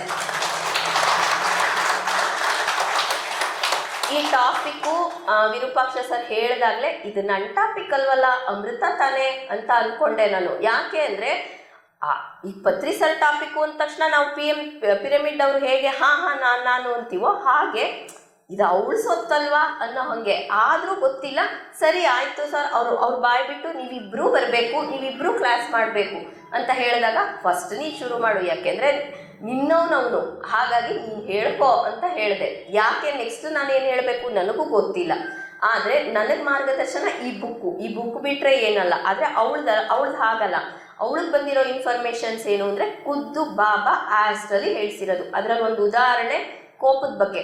ಕೋಪ ಇತ್ತು ಅಂದಾಗ ಬಾಬಾ ಹೇಳಿರೋದು, ಇಲ್ಲ ನನಗೆ ಕೋಪ ಇರಲಿಲ್ಲ, ಈ ರೀತಿ ಅದು ಹಾಗೆ ಅಂತ ಎಷ್ಟೋ ತಿರುಚಿರೋದನ್ನ ಸರಿ ಮಾಡೋಕ್ಕೆ ಮತ್ತೆ ನಮ್ಗೆ ಅವ್ರು ಸಿಕ್ಕಿದ್ದಾರೆ. ಇದನ್ನೇ ಪತ್ರಿಸರು ಹೇಳ್ತಿದ್ದಿದ್ದು, ಆತ್ಮಜ್ಞಾನ ಅಂದರೆ ಇದೇನೆ. ಹಾಗಿದ್ರೆ ಈ ಮಾಸ್ಟರು ಆ ಮಾಸ್ಟರು ಎಲ್ಲ ಬೇರೆ ಬೇರೆನಾ ಅಂದರೆ, ಇದರಿಂದ ನಾವು ಏನು ತಿಳ್ಕೊಬೇಕು ಅಂದರೆ ಆತ್ಮಜ್ಞಾನ ಅನ್ನೋದು ಒಂದೇನೆ. ಅವರು ಇದನ್ನೇ ಹೇಳಿದ್ದು, ಇವರು ಅದನ್ನೇ ಹೇಳ್ತಾ ಇರೋದು. ಇಲ್ಲಿ ಯಾಕೆ ಹಾಗಿದ್ರೆ ಇಷ್ಟು ಮಾಸ್ಟರ್ಸು ಅಂದರೆ, ಮತ್ತೆ ಮೊದಲನೇ ಉದಾಹರಣೆ ಕ್ಯಾಸೆಟ್ ಆಯಿತು, ರೀಲ್ ಆಯಿತು, CD ಆಯಿತು, ಈಗ MP3, ಯೂಟ್ಯೂಬು, ಇಂಟರ್ನೆಟ್ಟು, ಇಲ್ಲಿಗೆ ಬಂದಿದ್ದೀವಿ. ಹಾಗಿದ್ರೆ ಅದರಲ್ಲಿ ಇದ್ದಿದ್ದ ಇನ್ಫಾರ್ಮೇಷನ್ನು ಅದೇನೆ, CD ಇದ್ದಿದ್ದ ಇನ್ಫಾರ್ಮೇಷನ್ನು ಅದೇನೆ, MP3 ಇವಾಗ ನಮಗೆ ಸಿಗ್ತಿರೋ ಫಾರ್ಮೇಟಲ್ಲಿ ಸಿಗ್ತಿರೋ ಬೇರೆ ಬೇರೆ ಫಾರ್ಮೇಟಲ್ಲಿ ಸಿಗ್ತಿರೋ ಇನ್ಫಾರ್ಮೇಷನ್ನು ಅದೇನೆ. ಇನ್ಫಾರ್ಮೇಷನ್ ಒಂದೇನೆ, ತಿಳ್ಕೊಳ್ಳೋ ವಿಧಾನ ನಮ್ಮ ಪರಿಸ್ಥಿತಿ, ಕಾಲ, ಮಾನ, ದೇಶಕ್ಕೆ ತಕ್ಕನ ಹಾಗೆ ಹೀಗೆ ಅರ್ಥ ಮಾಡ್ಕೊಳ್ಳಿ ಅಂತ ಬುದ್ಧನೇ ಅನಪನಸತಿ ಹೇಳಿ ಹೋದ್ರು. ಮತ್ತೆ ಯಾಕೆ ಪತ್ರಿ ಸರ್ ಬಂದರು? ಹಾಗಿದ್ರೆ ಮರ್ತಿದ್ದೀರಾ? ಅದೆಲ್ಲ ಟ್ರ್ಯಾಕ್ ತಪ್ಪಿ ಈ ಮಾಯೆಯಲ್ಲಿ ಬಿದ್ದು ಆ ಇನ್ನೊಂದು ಟ್ರ್ಯಾಕಲ್ಲಿ ಓಡ್ತಾ ಇರ್ತೀವಲ್ವ, ಅವಾಗ ಬರ್ತಾರೆ ಗುರುಗಳು. ಬಂದು ಇಲ್ಲ ಹೀಗೆ ಹೋಗಿ ಅಂತ ಮತ್ತೆ ತೋರಿಸ್ತಾರೆ. ನಾವೇನು ಮಾಡ್ತೀವಿ, ಅದನ್ನೇ ಒಂದು ಪಂಥ, ಅದನ್ನೇ ಒಂದು ಜಾತಿ, ಅದನ್ನೇ ಒಂದು ಸಂಘ ಮಾಡಿಕೊಂಡು ಮತ್ತೆ ಅದೇ ಥರ ಇನ್ನೊಂದು ಟ್ರ್ಯಾಕಲ್ಲಿ ಓಡೋಕೆ ಶುರು ಮಾಡ್ತೀವಿ. ಮತ್ತೆ ಬರ್ತಾರವರು ಪತ್ರಿಸರು, ಇನ್ನು ನೆಕ್ಸ್ಟ್ ಯುಗಕ್ಕೆ ಅಯ್ಯೋ ಮುಟ್ಟಾಳ್ರ, ಆಗಲೇ ಪತ್ರಿ ಆಗಿ ಬಂದು ಹೇಳಿದ್ದೀನಿ, ಬಾಬಾ ಆಗಿ ಬಂದು ಹೇಳಿದ್ದೀನಿ ಅಂದ್ಬಿಟ್ಟು ಇನ್ಯಾರೋ ಒಬ್ರು ಮಹಾತ್ಮರ ರೀತಿ ಮತ್ತೆ ಬಂದು ಮತ್ತೆ ತಿರುಗಿಸಿ ಮತ್ತೆ ಕರ್ಕೊಂಡು ಹೋಗ್ತಾರೆ. ಇದು ನಡೀತಾನೆ ಇರುತ್ತೆ. ಅದನ್ನೇ ಇವಾಗ ಆತ್ಮಜ್ಞಾನದಲ್ಲಿ ಬಾಬಾ ಹೇಳ್ತಿರೋದು. ಇದನ್ನ ಸರ್ರು ಹೊಸದಾಗಿ ಬರೆದ್ರಾ, ಅವರಾಗೆ ಬರೆದ್ರಾ ಅಂದರೆ ಇಲ್ಲ, ಖುದ್ದು ವಂಶಿ ಸರ್ರೇ ಹೇಳ್ತಾರೆ. ಬಾಬಾ ಸಚ್ಚರಿತ್ರೆಯನ್ನೇ ಓದಿ ಅದರಲ್ಲಿ ಯಾವುದನ್ನ ಅವರು ಸರಿಯಾಗಿ ಅರ್ಥ ಮಾಡ್ಕೊಳಕ್ಕಾಗ್ಲಿಲ್ವೋ, ಫಾರ್ ಎಕ್ಸಾಂಪಲ್ ಅಮೃತ ಹೇಳಿದಾಗೆ ಏಕಾದಶ ಸೂತ್ರದಲ್ಲಿ ಶಿರಡಿ ಪ್ರವೇಶ ಅಂದರೆ ಹೌದು ಶಿರಡಿ ಪ್ರವೇಶ, ಅದ್ರ ಜೊತೆಗೆ ಯಾವ ಪ್ರವೇಶ, ಶಿರಡಿ ಪ್ರವೇಶ ಅಂದರೆ ನಿಜವಾಗಿ ಏನು ಅನ್ನೋದನ್ನ ಬಿಟ್ಟು ಬರೀ ಇದನ್ನ ಮಾತ್ರ ಇಟ್ಕೊಂಡಿದ್ದಾರೆ. ಹಾಗೆ ಅದನ್ನ ವಾಪಸ್ಸು ಹೇಳು, ಅವ್ರಿಗೆ ನೆನಪಿಸು, ಅವರು ಮರ್ತಿದ್ದಾರೆ, ಇದು ಯಾವುದು ಬೇರೆ ಬೇರೆ ಅಲ್ಲ ಅಂತ ಹೇಳಕ್ಕೆ ಅದರಲ್ಲಿ ಆಯ್ದ ರತ್ನ ಮುತ್ತುಗಳು ಈ ಬುಕ್ಕು. ಅದಕ್ಕೆ ವಂಶಿ ಸರ್ಗೊಂದ್ಸತಿ ಕೃತಜ್ಞತೆಯಾಗಿ ಚಪ್ಪಾಳೆ ಹೊಡೆಯೋಣ. ನನಗೂ ಗೊತ್ತಿರಲಿಲ್ಲ, ನಾನು ಸಚ್ಚರಿತ್ರೆ ಓದಿದೆ, ಅದರಲ್ಲಿ ಬರೀ ಕತೆ ರೂಪದಲ್ಲಿದೆ, ಕತೆನೇ ಇದೆ, ಭರ್ತಿ ಕತೆ ಇದೆ. ನೀವು ಎಷ್ಟೋ ಜನ ಓದಿರ್ಬೋದು.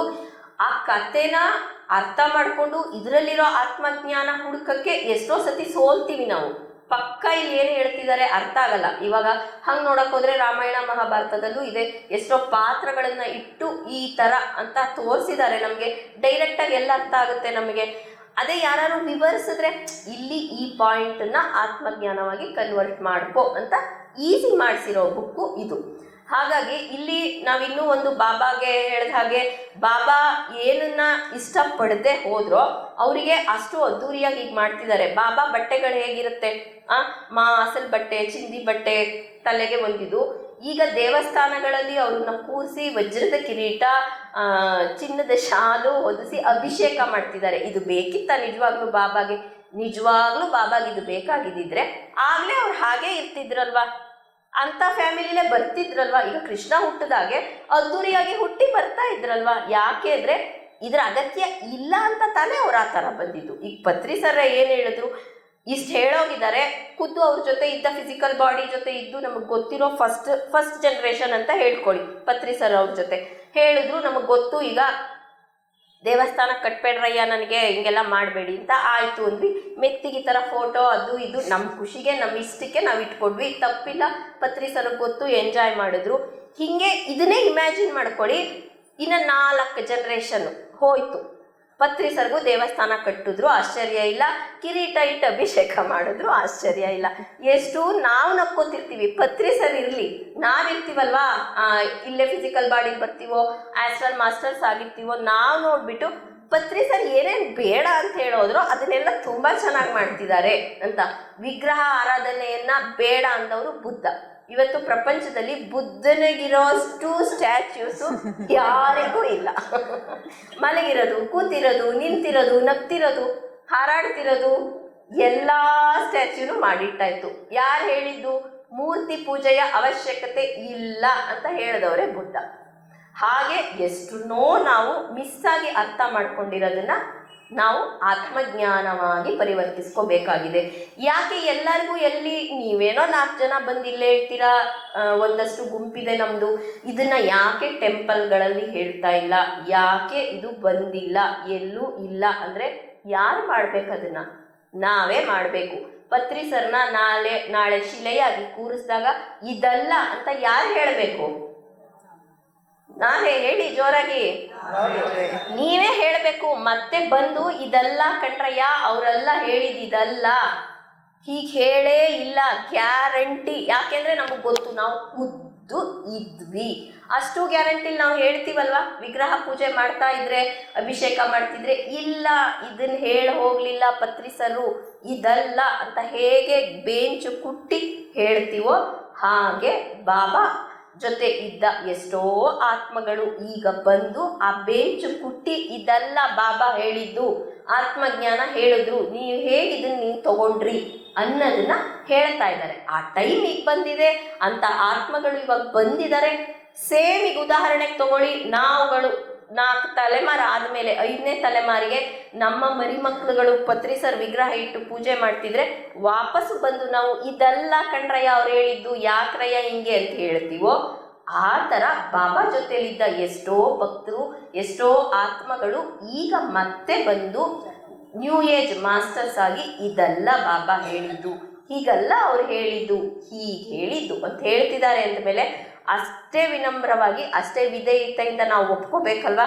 ಆ ರೀತಿಯಲ್ಲಿ ಇಲ್ಲಿ ಬಂದ ಬಾಬಾ ಭಕ್ತರ ಆತ್ಮಗಳಿಗೆ ಕೃತಜ್ಞತೆಯಿಂದ ಒಂದು ಚಪ್ಪಾಳೆ ಹೊಡೆಯೋಣ.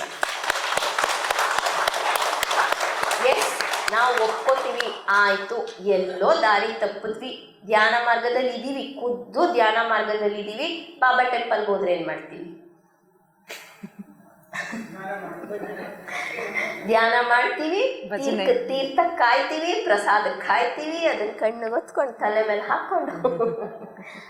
ಆದ್ರೆ ಇದೆಲ್ಲ ಮಾಡಬೇಡಿ ಅಲ್ಲ, ಮೇಯ್ನು ಧ್ಯಾನ ಮಾಡಬೇಕು. ಹೌದು, ಅಟ್ಲೀಸ್ಟ್ ಆ ಸ್ಥಿತಿಲಿ ನಾವಿದ್ದೀವಿ. ಧ್ಯಾನ ಮಾಡಬೇಕು ಅಷ್ಟೇ ಅಲ್ಲ, ಮಾಡಿಸ್ಬೇಕು.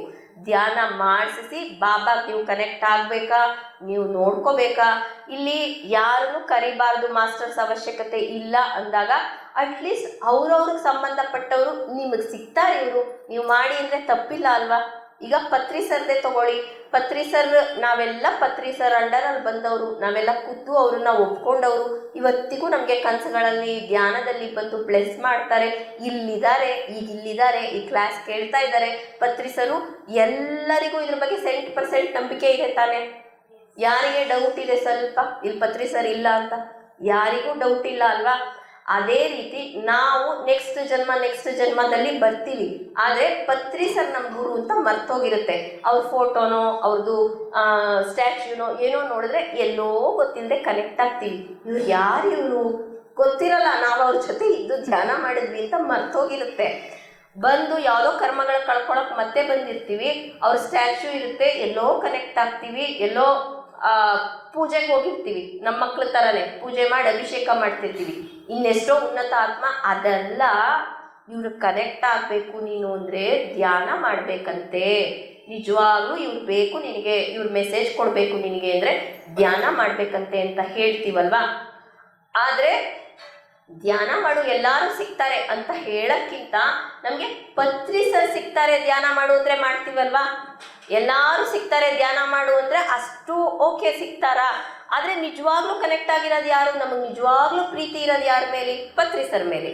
ಪತ್ರಿಸರ್ ಸಿಗ್ತಾರೆ, ತಗೋ ಈ ಧ್ಯಾನ ಮಾಡಿದ್ರೆ ಹಾಂ ಅಂತ ತಗೋತೀವಿ. ಸೇಮ್ ಈಗ ಆಗ್ತಿರೋದು ಅದೇನೆ. ಬಾಬಾ ಭಕ್ತರಿಗೆ ಬಾಬಾ ಸಿಗ್ತಾನೆ ಧ್ಯಾನ ಮಾಡು ಅಂತ ಹೇಳಿದ್ರೆ ಧ್ಯಾನಕ್ಕೆ ಬರ್ತಾರವರು. ಬಾಬಾನೂ ಸಿಗ್ತಾನೆ, ಅವ್ರ ಅಪ್ಪನೂ ಸಿಗ್ತಾನೆ, ಅವ್ರ ಅಜ್ಜನೂ ಸಿಗ್ತಾನೆ, ಅದು ಬೇರೆ ಪ್ರಶ್ನೆ. ಆದರೆ ಹೇಳಬೇಕಾಗಿರೋದು ಬಾಬಾ ಸಿಗ್ತಾನೆ ಧ್ಯಾನ ಮಾಡು. ಯಾವ ಮಾಸ್ಟರ್ಸ್ ಬರ್ತಾರೋ ಗೊತ್ತಿಲ್ಲ, ಪತ್ರಿಸರು ಬಾಬಾ ಆಗಿ ಬರ್ಬೋದು, ಬಾಬಾ ಆಗಿ ಬಂದು ಪತ್ರಿಸರ್ ಆಗ್ಬೋದು. ಅದೆಲ್ಲ ನಮ್ಗಿನ್ನೂ ಅರ್ಥ ಆಗಲ್ಲ, ಬೇಡ. ಎಷ್ಟೋ ಜನಕ್ಕೆ ಎಷ್ಟೋ ಕನಸುಗಳಲ್ಲಿ ಬಂದು ಕೂತಾಗ ಪತ್ರಿಸರು, ಎದ್ದೋಗ್ಬೇಕಾರೆ ಬಾಬಾ, ಬಂದು ಕೂತವರು ಬಾಬಾ, ಎದ್ದೋಗ್ಬೇಕಾರೆ ಪತ್ರಿಸರು. ಈ ತರ ನೋಡ್ಕೊಂಡಿದ್ದಾರೆ. ಅಂದ್ರೆ ಒಂದು ಸ್ಥಿತಿಗೆ ಹೋದ್ಮೇಲೆ ಎಲ್ಲಾರು ಒಂದೇನೆ. ಆದ್ರೆ ಹೇಗೆ ಶುರು ಮಾಡ್ಸೋದು ಇದನ್ನ? ಎಲ್ಲಾರು ಒಂದೇನೆ ಅಂದ್ರೆ ಬರ್ತಾರ ಧ್ಯಾನಕ್ಕೆ? ಇಲ್ಲ. ನಿನ್ನ ಬಾಬಾ ಸಿಗ್ತಾನೆ. ನೀನ್ ದಿನಾ ಬಂದಿಲ್ ಧೂಪಾರತಿ ಮಾಡ್ತೀಯಾ, ಪ್ರಸಾದ ತಿಂತೀಯಾ, ಬಿಸ್ಕೆಟ್ ತಿಂದು ಹೋಗ್ತೀಯಾ, ಬಾಬಾ ನನಗದು ಮಾಡು, ಬಾಬಾ ನನಗಿದು ಮಾಡು, ನನ್ನ ಮಕ್ಕಳು ಸ್ಕೂಲ್ಗೆ ಫಸ್ಟ್ ರ್ಯಾಂಕ್ ಬರಬೇಕು, ಅವ್ರು ಓದಲ್ಲ ಆದ್ರೆ ಅವ್ರು ಫಸ್ಟ್ ರ್ಯಾಂಕ್ ಬರಬೇಕು, ನನ್ನ ಮಗ ದಿನಾ ಕೆಲ್ಸಕ್ಕೆ ಹೋಗಲ್ಲ ಆದ್ರೆ 1 ಲಕ್ಷ ತಗೋಬೇಕು, ಬಾಬಾ ಹೆಂಗಾರು ಮಾಡ್ಬಿಡು, ಬೂಮ್ ಬೂಮ್ ಅಂತ ಬೂದಿ ಎರ್ಚ್ ಅವ್ರಿಗೆ ಏನೋ ಒಂದು ಮ್ಯಾಜಿಕ್ ಮಾಡ್ಬಿಡು ಅಂತ ಕೇಳ್ಕೊತಿದೀಯಲ್ಲ. ಹೌದು, ನೀನ್ ಬಾಬಾನೇ ಹಿಡ್ಕೊಂಡಿದ್ಯಾ, ಆದ್ರೆ ಹಿಂಗಲ್ಲ ಕೇಳ್ಕೊಳ್ಳೋದು. ಇದೆಲ್ಲ ಬಾಬಾ ಮಾಡಲ್ಲ. ಹಂಗಿದ್ರೆ ಏನ್ ಮಾಡ್ತಾನೆ ಬಾಬಾ ನನ್ನ ಜೊತೆ? ಹಂಗಿದ್ರೆ ಬಾಬಾ ಇಲ್ವಾ? ಬೇಜಾರಾಗುತ್ತೆ ಅವ್ರಿಗೆ. ಇದಾನೆ. ಈ ರೀತಿ ಕೇಳ್ಕೊ. ಕ್ವಶನ್ನ ಹಿಂಗೆ ಕೇಳು, ಖಂಡಿತ ನಿಮ್ಗೆ ಉತ್ತರ ಕೊಡ್ತಾನೆ. ಬಾಬಾ ಯಾಕೆ ನನ್ನ ಮಕ್ಕಳು ಮ್ಯಾಜಿಕ್ ಮಾಡೋರಿದಾರ? ಬಾಬಾಗಿಂತ ಮ್ಯಾಜಿಕ್ ಮಾಡೋರಿದ್ರ? ಆಗ್ಲೇ ಭೂಮಾತೆಗೆನೆ ಬೂಮ್ ಬೂಮ್ ಅಂತ ಎರ್ಚಿ, ವಿಭೂತಿ ಎರ್ಚಿ, ಮ್ಯಾಜಿಕ್ ಮಾಡಿ ಇದನ್ನ ಸ್ವರ್ಗ ಮಾಡಿ ಹೋಗ್ಬೋದಾಗಿತ್ತಲ್ಲ. ಆಗಿಲ್ಲ ಅಲ್ವಾ? ಇವತ್ತಿಗೂ ಆಗಿಲ್ಲ ಅಲ್ವಾ? ಯಾಕಾಗಿಲ್ಲ? ಅದು ಅವ್ರು ಮಾಡಲ್ಲ ಅಂತ ಗೊತ್ತಾಗಿದೆ ಅಲ್ವಾ? ನಮಗೆ ಗೊತ್ತಾಗಿದೆ ಅಲ್ವಾ ಅವ್ರು ಮ್ಯಾಜಿಕ್ ಮಾಡಲ್ಲ ಅಂದರೆ? ಹಾಗಿದ್ರೆ ಏನು ಮಾಡಬೇಕು? ಅದನ್ನು ನಾವು ಅವ್ರನ್ನ ಕೇಳ್ಕೊಬೇಕಲ್ವಾ? ಆ ಮಾರ್ಗನೇ ಆತ್ಮಜ್ಞಾನ ತತ್ವ. ಫಸ್ಟೊಂದು ಶಿರಡಿ ಪ್ರವೇಶ 5 ನಿಮಿಷ ಆಯಿತು, ನಾವು ಶಿರಡಿ ಪ್ರವೇಶ ಮಾಡೋಕ್ಕೆ ರೆಡಿ ಇದ್ದೀವಿ ಅಂತ ಬಾಬಾಗೆ ಹೇಳಿಬಿಟ್ಟು ಧ್ಯಾನ ಮಾಡೋಣ. ಫಸ್ಟ್ ಒಂದು ಶಿರಡಿ ಪ್ರವೇಶ ಅಂದರೆ ಇವಾಗ ನಮಗೇನು ಅರ್ಥ ಆಯಿತು? ನಮ್ಮ ದೇಹವನ್ನು ಸ್ಥಿರ ಮಾಡಿಕೊಂಡು ಎಸ್ ನಾನು ಹೋಗ್ತೀನಿ. ಯಾಕೆಂದರೆ ನಮಗೆಲ್ಲ ಫ್ರೀ ವಿಲ್ ಇರುತ್ತೆ. ಪತ್ರಿ ಸರ್ ಹೇಳಿದ ಹಾಗೆ ನಮಗಿಷ್ಟ ಇದ್ದರೆ ನಾವು ಯಾವುದೇ ಮಾರ್ಗದಲ್ಲಿ ಮುಂದುವರಿಬೋದು, ಇಲ್ಲ ಅಂದರೆ ನಮ್ಮಿಷ್ಟ. ಎಷ್ಟು ಜನ್ಮಗಳಲ್ಲಿ ಎಲ್ಲ ಸ್ಥಿತಿಗಳನ್ನು ದಾಟಿ ಭಕ್ತಿ ಮಾರ್ಗ, ಮೂಢ ಭಕ್ತಿ ಮಾರ್ಗ ಹೇಗೆ ಬಂದವೋ ಹಾಗೆ ಉಳ್ಕೋಬಹುದು. ಆದರೆ ಇವಾಗೇನು ಆಯಿತು, ನಾನು ಆತ್ಮಜ್ಞಾನ ತಿಳ್ಕೊತೀನಿ, ನಾನು ಶಿರಡಿ ಪ್ರವೇಶ ಮಾಡ್ತೀನಿ ಸರಿ ಅಂತ ಒಪ್ಕೊಂಡ್ಮೇಲೆ ಏನು ಮಾಡಬೇಕು? ಧ್ಯಾನ ಮಾಡಬೇಕು. ಧ್ಯಾನಕ್ಕೆ ಎಷ್ಟು ಇಂಪಾರ್ಟೆನ್ಸ್ ಕೊಡ್ತಿದ್ರು ಅಂತ ಅಮೃತಾಬಾಯಿಂದ ಕೇಳಿದ್ವಿ ನಾವು ಬಾಬಾ. ಹಾಗೆ ಧ್ಯಾನಕ್ಕೆ ಸಿದ್ಧಾಗಿ ಆಯಿತು, ನೀವು ಆತ್ಮಜ್ಞಾನ ಕೊಡಿ, ನಾವು ಧ್ಯಾನ ಮಾಡ್ತೀವಿ ಅಂತ ಹೇಳ್ಕೊಂಡ್ವಿ. ಆದರೆ ಕಷ್ಟಗಳಿದೆಯಲ್ಲ, ಪ್ರಾಬ್ಲಮ್ಸ್ ಇದೆಯಲ್ಲ, ದೇಹ ಸಹಕರಿಸ್ತಿಲ್ವಲ್ಲ ಧ್ಯಾನಕ್ಕೆ ಕೂರಕ್ಕೆ. ನಾವು ಮಾಡ್ತೀವಿ, 8 ಗಂಟೆಗಾಲ ಬೇಕಾದ್ರೂ ಧ್ಯಾನಕ್ಕೆ ಕೂತ್ಕೋತೀವಿ. ಕರೀತಾರಲ್ಲ ಮನೇಲಿ ಬಂದು, ಅಡುಗೆ ಮಾಡಬೇಕಲ್ಲ, ಸ್ಕೂಲಿಗೆ ಕಳಿಸ್ಬೇಕಲ್ಲ, ನಾನೇನೋ ಮಾಡಕ್ಕೆ ರೆಡಿ, ಬಿಡ್ತಿಲ್ವಲ್ಲ ಇವರೆಲ್ಲ. ದುಡ್ಡು ಬೇಕಲ್ಲ, ನಾಳೆ ಅಡುಗೆ ಮಾಡಬೇಕಲ್ಲ, ಜೀವನ ನಡಿಬೇಕಲ್ಲ. ನಾನು ರೆಡಿ ಇದ್ದೀನಿ, ನೀವೇ ನೋಡಿ ಅನುಕೂಲ ಮಾಡಿಕೊಟ್ಟಿಲ್ಲ ಧ್ಯಾನ ಮಾಡೋಕ್ಕೆ. ಯಾರು ತಪ್ಪು? ಅವ್ರದ್ದೇ ಅಲ್ವಾ ತಪ್ಪು. ನಾನು ಮಾಡ್ತೀನಿ ಅಂದರೂ ಮಾಡೋಕ್ಕೆ ಬಿಡ್ತಾ ಇಲ್ಲ ಅಂದರೆ ಯಾಕೆ ಆಗ್ತಿಲ್ಲ? ನಮಗೆ ದೇಹ ಯಾಕೆ ಸಹಕರಿಸ್ತಿಲ್ಲ? ಮನೆಗಳಲ್ಲಿ ಕಷ್ಟ ಯಾಕಿದೆ? ಆಯಿತು, ನಾನು ಧ್ಯಾನ ಮಾಡ್ತೀನಿ ಅಂತ ನಾನು ಧ್ಯಾನ ಮಾಡ್ತಿದ್ದೀನಿ, ನನಗೆ ಶಕ್ತಿಗೆ ಎಷ್ಟಾಗುತ್ತೋ ಅಷ್ಟು ನಾನು ಧ್ಯಾನ ಮಾಡ್ತಾ ಇದ್ದೀನಲ್ಲ, ಇನ್ನೂ ಯಾಕೆ ಕಷ್ಟ ಇದೆ? ಇನ್ನೂ ಎಷ್ಟೊಂದು ಸಮಸ್ಯೆಗಳಿದೆ, ದುಃಖ, ಅಳು ಎಲ್ಲ ಬರುತ್ತೆ. ಪತ್ರಿ ಸರ್ ಹತ್ರ ಬಂದು ಎಷ್ಟು ಜನ ಹತ್ಕೊಳ್ಳೋರು, ಅದು ಮಾಡಿ ಇದು ಮಾಡಿ ಅಂತ ಕೇಳ್ಕೊಳ್ಳೋರು, ಎಲ್ಲ ಮಾಡೋರು. ಪತ್ರಿ ಸರು ಖುದ್ದು ಒಂದು ಕ್ಲಾಸಲ್ಲಿ ಕಬೀರ್ ಭವನದಲ್ಲಿ ಇದನ್ನು ಹೇಳಿದರು. ಅದೇ ಇದನ್ನು ಹೇಳ್ತೀನಿ. ಆಯಿತು, ನೀ ಫಸ್ಟ್ ಬಂದೆ, ಹೊಟ್ಟೆ ನೋವು ನನ್ನ ಮಗನಿಗೆ ವಾಸಿ ಮಾಡಿ ಅಂದೆ. ಆಯಿತು, ನಾನು ಹೊಟ್ಟೆ ನೋವು ವಾಸಿ ಮಾಡಿದೆ, ಅವನ ಕೈ ಮೇಲೆ ಹೊಟ್ಟೆ ಮೇಲೆ ಕೈ ಇಟ್ಟೆ, ಹೊಟ್ಟೆ ನೋವು ವಾಸಿ ಆಯಿತು, ಸರಿ ಹೋದೆ, ಓಕೆನಾ? ಇನ್ನು 2-3 ವರ್ಷ ಬಿಟ್ಕೊಂಡು ಬರ್ತೀಯಾ, ನನ್ನ ಮಗನಿಗೆ ಕೆಲಸ ಇಲ್ಲ, ಅವ್ನಿಗೊಂದು ಜೀವನ ಕಟ್ಕೊಡಿ, ನೋಡಿದ್ರ ನೀವು ಉಳಿಸಿದ ಮಗ ಅಂತೀಯ, ನನಗೆ ಹಂಗಿದ್ರು ಉಳಿಸೇ ತಪ್ಪು ಮಾಡಿದ್ನ ಅನ್ನಿಸ್ಬೇಕು, ಆ ಥರ ಮಾಡ್ತೀಯಾ ಆಯಿತು, ಕೆಲಸ ಕಟ್ಕೊಡಿ ಅಂತೀಯ. ಆಗಲೂ ಪವಾಡ ಮಾಡ್ತೀನಿ, ನಾನು ಅವನು ಒಂದು ಕೆಲಸ ಹಾಕ್ಕೊಡ್ತೀನಿ, ಅವನ ಜೀವನ ನಡೆಸ್ತೀನಿ. ಒಂದು 10-15 ವರ್ಷ ಅವನು ಕೆಲಸ ಮಾಡ್ತಾನೆ, ಅವನ ದೇಹದಲ್ಲಿ ಅನಾರೋಗ್ಯಗಳು ಬರುತ್ತೆ, ಕರ್ಮ ಎಂಟರ್ ಆಗುತ್ತೆ, ಅವನ ದುಷ್ಕರ್ಮಗಳಿಂದ ಅವನು ಕಷ್ಟಪಡೋಕ್ಕೆ ಶುರು ಮಾಡ್ತಾನೆ, ಎಲ್ಲ ಲಾಸ್ ಮಾಡ್ಕೋತಾನೆ, ಎಲ್ಲ ಮಾಡ್ಕೋತಾನೆ. ಮತ್ತೆ ನನ್ನ ಹತ್ರ ಬರ್ತೀಯಾ, ಪವಾಡ ಮಾಡಿ ಅಂತೀಯ. ಎಷ್ಟು ಸತಿ ಮಾಡಲಿ? ಎಷ್ಟು ಸತಿ ನನ್ನ ಹತ್ರಕ್ಕೆ ಬರ್ತೀಯಾ? ನಿನ್ನ ಸಮಸ್ಯೆ ನೀನು ಸಾಲ್ವ್ ಮಾಡ್ಕೊಳಲ್ವಾ? ನಾನು ಮಾಡ್ತಿದ್ದೀನಿ, ನೀವು ಸಮಸ್ಯೆ ಸಾಲ್ವ್ ಮಾಡ್ತಿದ್ದೀರಾ. ಹೇಗೆ ಮಾಡ್ತಿದ್ದೀರಾ? ನಿಮಗೆ ಆ ಶಕ್ತಿ ಇದೆ, ಹೇಗಿದೆ? ನಾನು ಹೀಗೆ ಪವಾಡ ಮಾಡ್ಕೋಬೇಕು ನನ್ನ ಜೀವನದಲ್ಲಿ, ಇದನ್ನು ಕಲಿಸಿ ಅಂತ ಕೇಳಲ್ವಾ? ಯಾವತ್ತೂ ಕೇಳಲ್ವಾ ನೀನು ಅಂತ ಬೈದರು. ಹಾಗಿದ್ರೆ ಹೋಗು, ನಿನ್ನ ಕಷ್ಟ ನೀನು ನೋಡ್ಕೊ, ಹೋಗಿ ಧ್ಯಾನ ಮಾಡಿ ಹೋಗು ಅಂತ ಬೈದು ಕಳಿಸಿದ್ರು. ಹೌದು, ನಮ್ಮದು ಗತಿ ಹಾಗೇನೆ. ಆಯಿತು, ಕಷ್ಟ ಸಂಸಾರ ಇದೆ, ಸಂಸಾರ ಬಿಡಿಸ್ತೀನಿ, ಧ್ಯಾನ ಮಾಡ್ಕೊಂಡ್ರೆ ಮಾಡ್ಕೋತೀವ, ಎದ್ದೆ ಮೇಲೆ ಕೈ ಇಟ್ಕೊಂಡು ಹೇಳಿ, ನಾಳೆಯಿಂದ ನಿಮಗೊಂದೂ ಕಷ್ಟ ಇಲ್ಲ, ಒಂದೂ ಯಾರು ಪ್ರೆಷರ್ ಮಾಡಲ್ಲ, ಏನೂ ಮಾಡಲ್ಲ. 24 ಗಂಟೆ ಕೂತ್ಕೊಂಡು ಧ್ಯಾನ ಮಾಡೋಕ್ಕಾಗುತ್ತಾ ನಮಗೆ?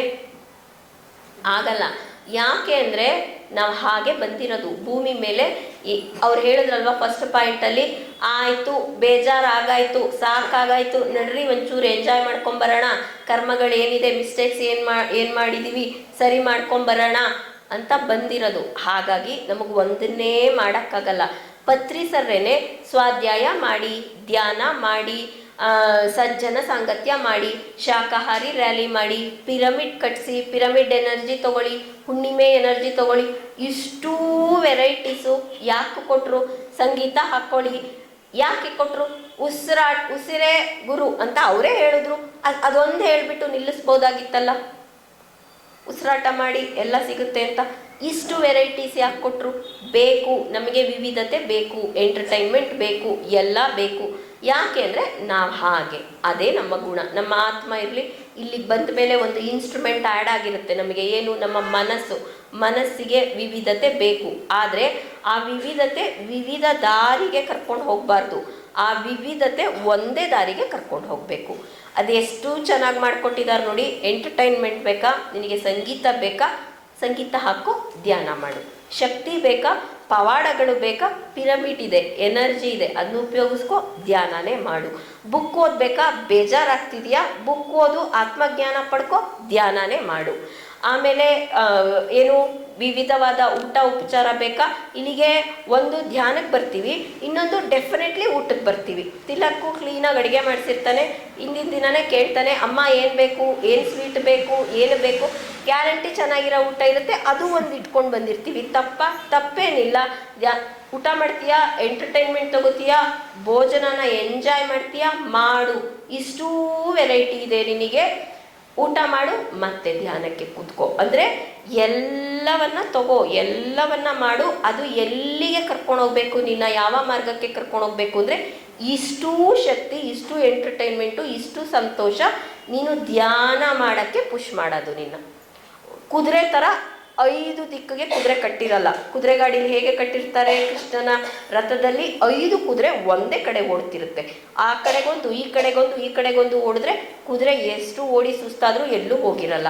ಹಾಗೆ ನಮ್ಮ ಪಂಚೇಂದ್ರಿಯಗಳಿರ್ಬೋದು. ನಮ್ಮ ಪಂಚೇಂದ್ರಿಯಗಳು, ನಾಲ್ಗೆಗೆ ವಿಧವಾದ ಊಟ ಬೇಕು, ಕಿವಿಗೆ ವಿಧವಾಗಿ ಕೇಳಿಸ್ಕೋಬೇಕು, ಹೊಗಳಿಗೆ ಕೇಳಿಸ್ಕೋಬೇಕು, ಎಂಟರ್ಟೈನ್ಮೆಂಟ್ ಬೇಕು, ಪ್ರೆಸೆಂಟ್ ಏನು ನಡೀತಿದೆ ಬೇಕು, ಅಪ್ಡೇಟ್ ಆಗಬೇಕು, ಎಂಜಾಯ್ಮೆಂಟ್ ಬೇಕು, ಎಲ್ಲ ಬೇಕು. ಸುಖವಾದ ಬೆಡ್ ಬೇಕು, ಸುಖವಾದ ಸೋಫಾ ಬೇಕು, ಕೂತ್ಕೋ ಸುಖವಾಗಿ ಸೋಫಾ ಮೇಲೆ. ಸುಖ ಸ್ಥಿರ ಆಸನ ಆದರೆ ಧ್ಯಾನ ಮಾಡು. ಸುಖವಾಗಿ ಮಲ್ಕೋ, ನಿದ್ದೆ ಮಾಡು, ಆದರೆ ಕನಸಿನಲ್ಲೂ ಆತ್ಮಜ್ಞಾನ ಕೇಳ್ಕೊ. ಚೆನ್ನಾಗಿ ತಿನ್ನು, ಸಾತ್ವಿಕ ಆಹಾರವನ್ನೇ ತಿನ್ನು. ಹಾಗೆ ಎಲ್ಲರೂ ಸಾತ್ವಿಕವಾದ ಆಹಾರವನ್ನೇ ತಿನ್ನು ಅಂತ ಪ್ರಚಾರ ಮಾಡು. ಎಷ್ಟು ಚೆನ್ನಾಗಿದೆ ಅಲ್ವಾ ನಮ್ಮ ಜೀವನ. ಏನು ಬೇಕೋ ಮಾಡ್ಬೋದು, ಹೆಂಗೆ ಬೇಕೋ ಹಂಗಿರ್ಬೋದು, ಆದರೆ ಧ್ಯಾನ ಮಾಡದೆ ನಮ್ಮ ಉದ್ದೇಶ.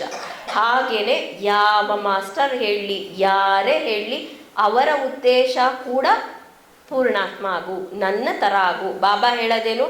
ನನ್ನ ಥರ ಆಗು.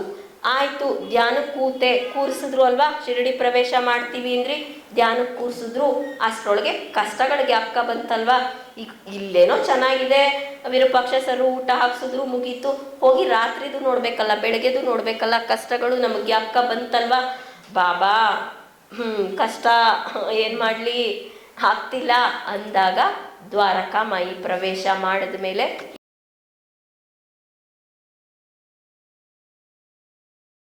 PMC ಕನ್ನಡ ಚಾನೆಲ್ ಅನ್ನು ಲೈಕ್ ಮಾಡಿ, ಶೇರ್ ಮಾಡಿ, ಸಬ್ಸ್ಕ್ರೈಬ್ ಮಾಡಿ ಮತ್ತು ಮಾಡಿಸಿ.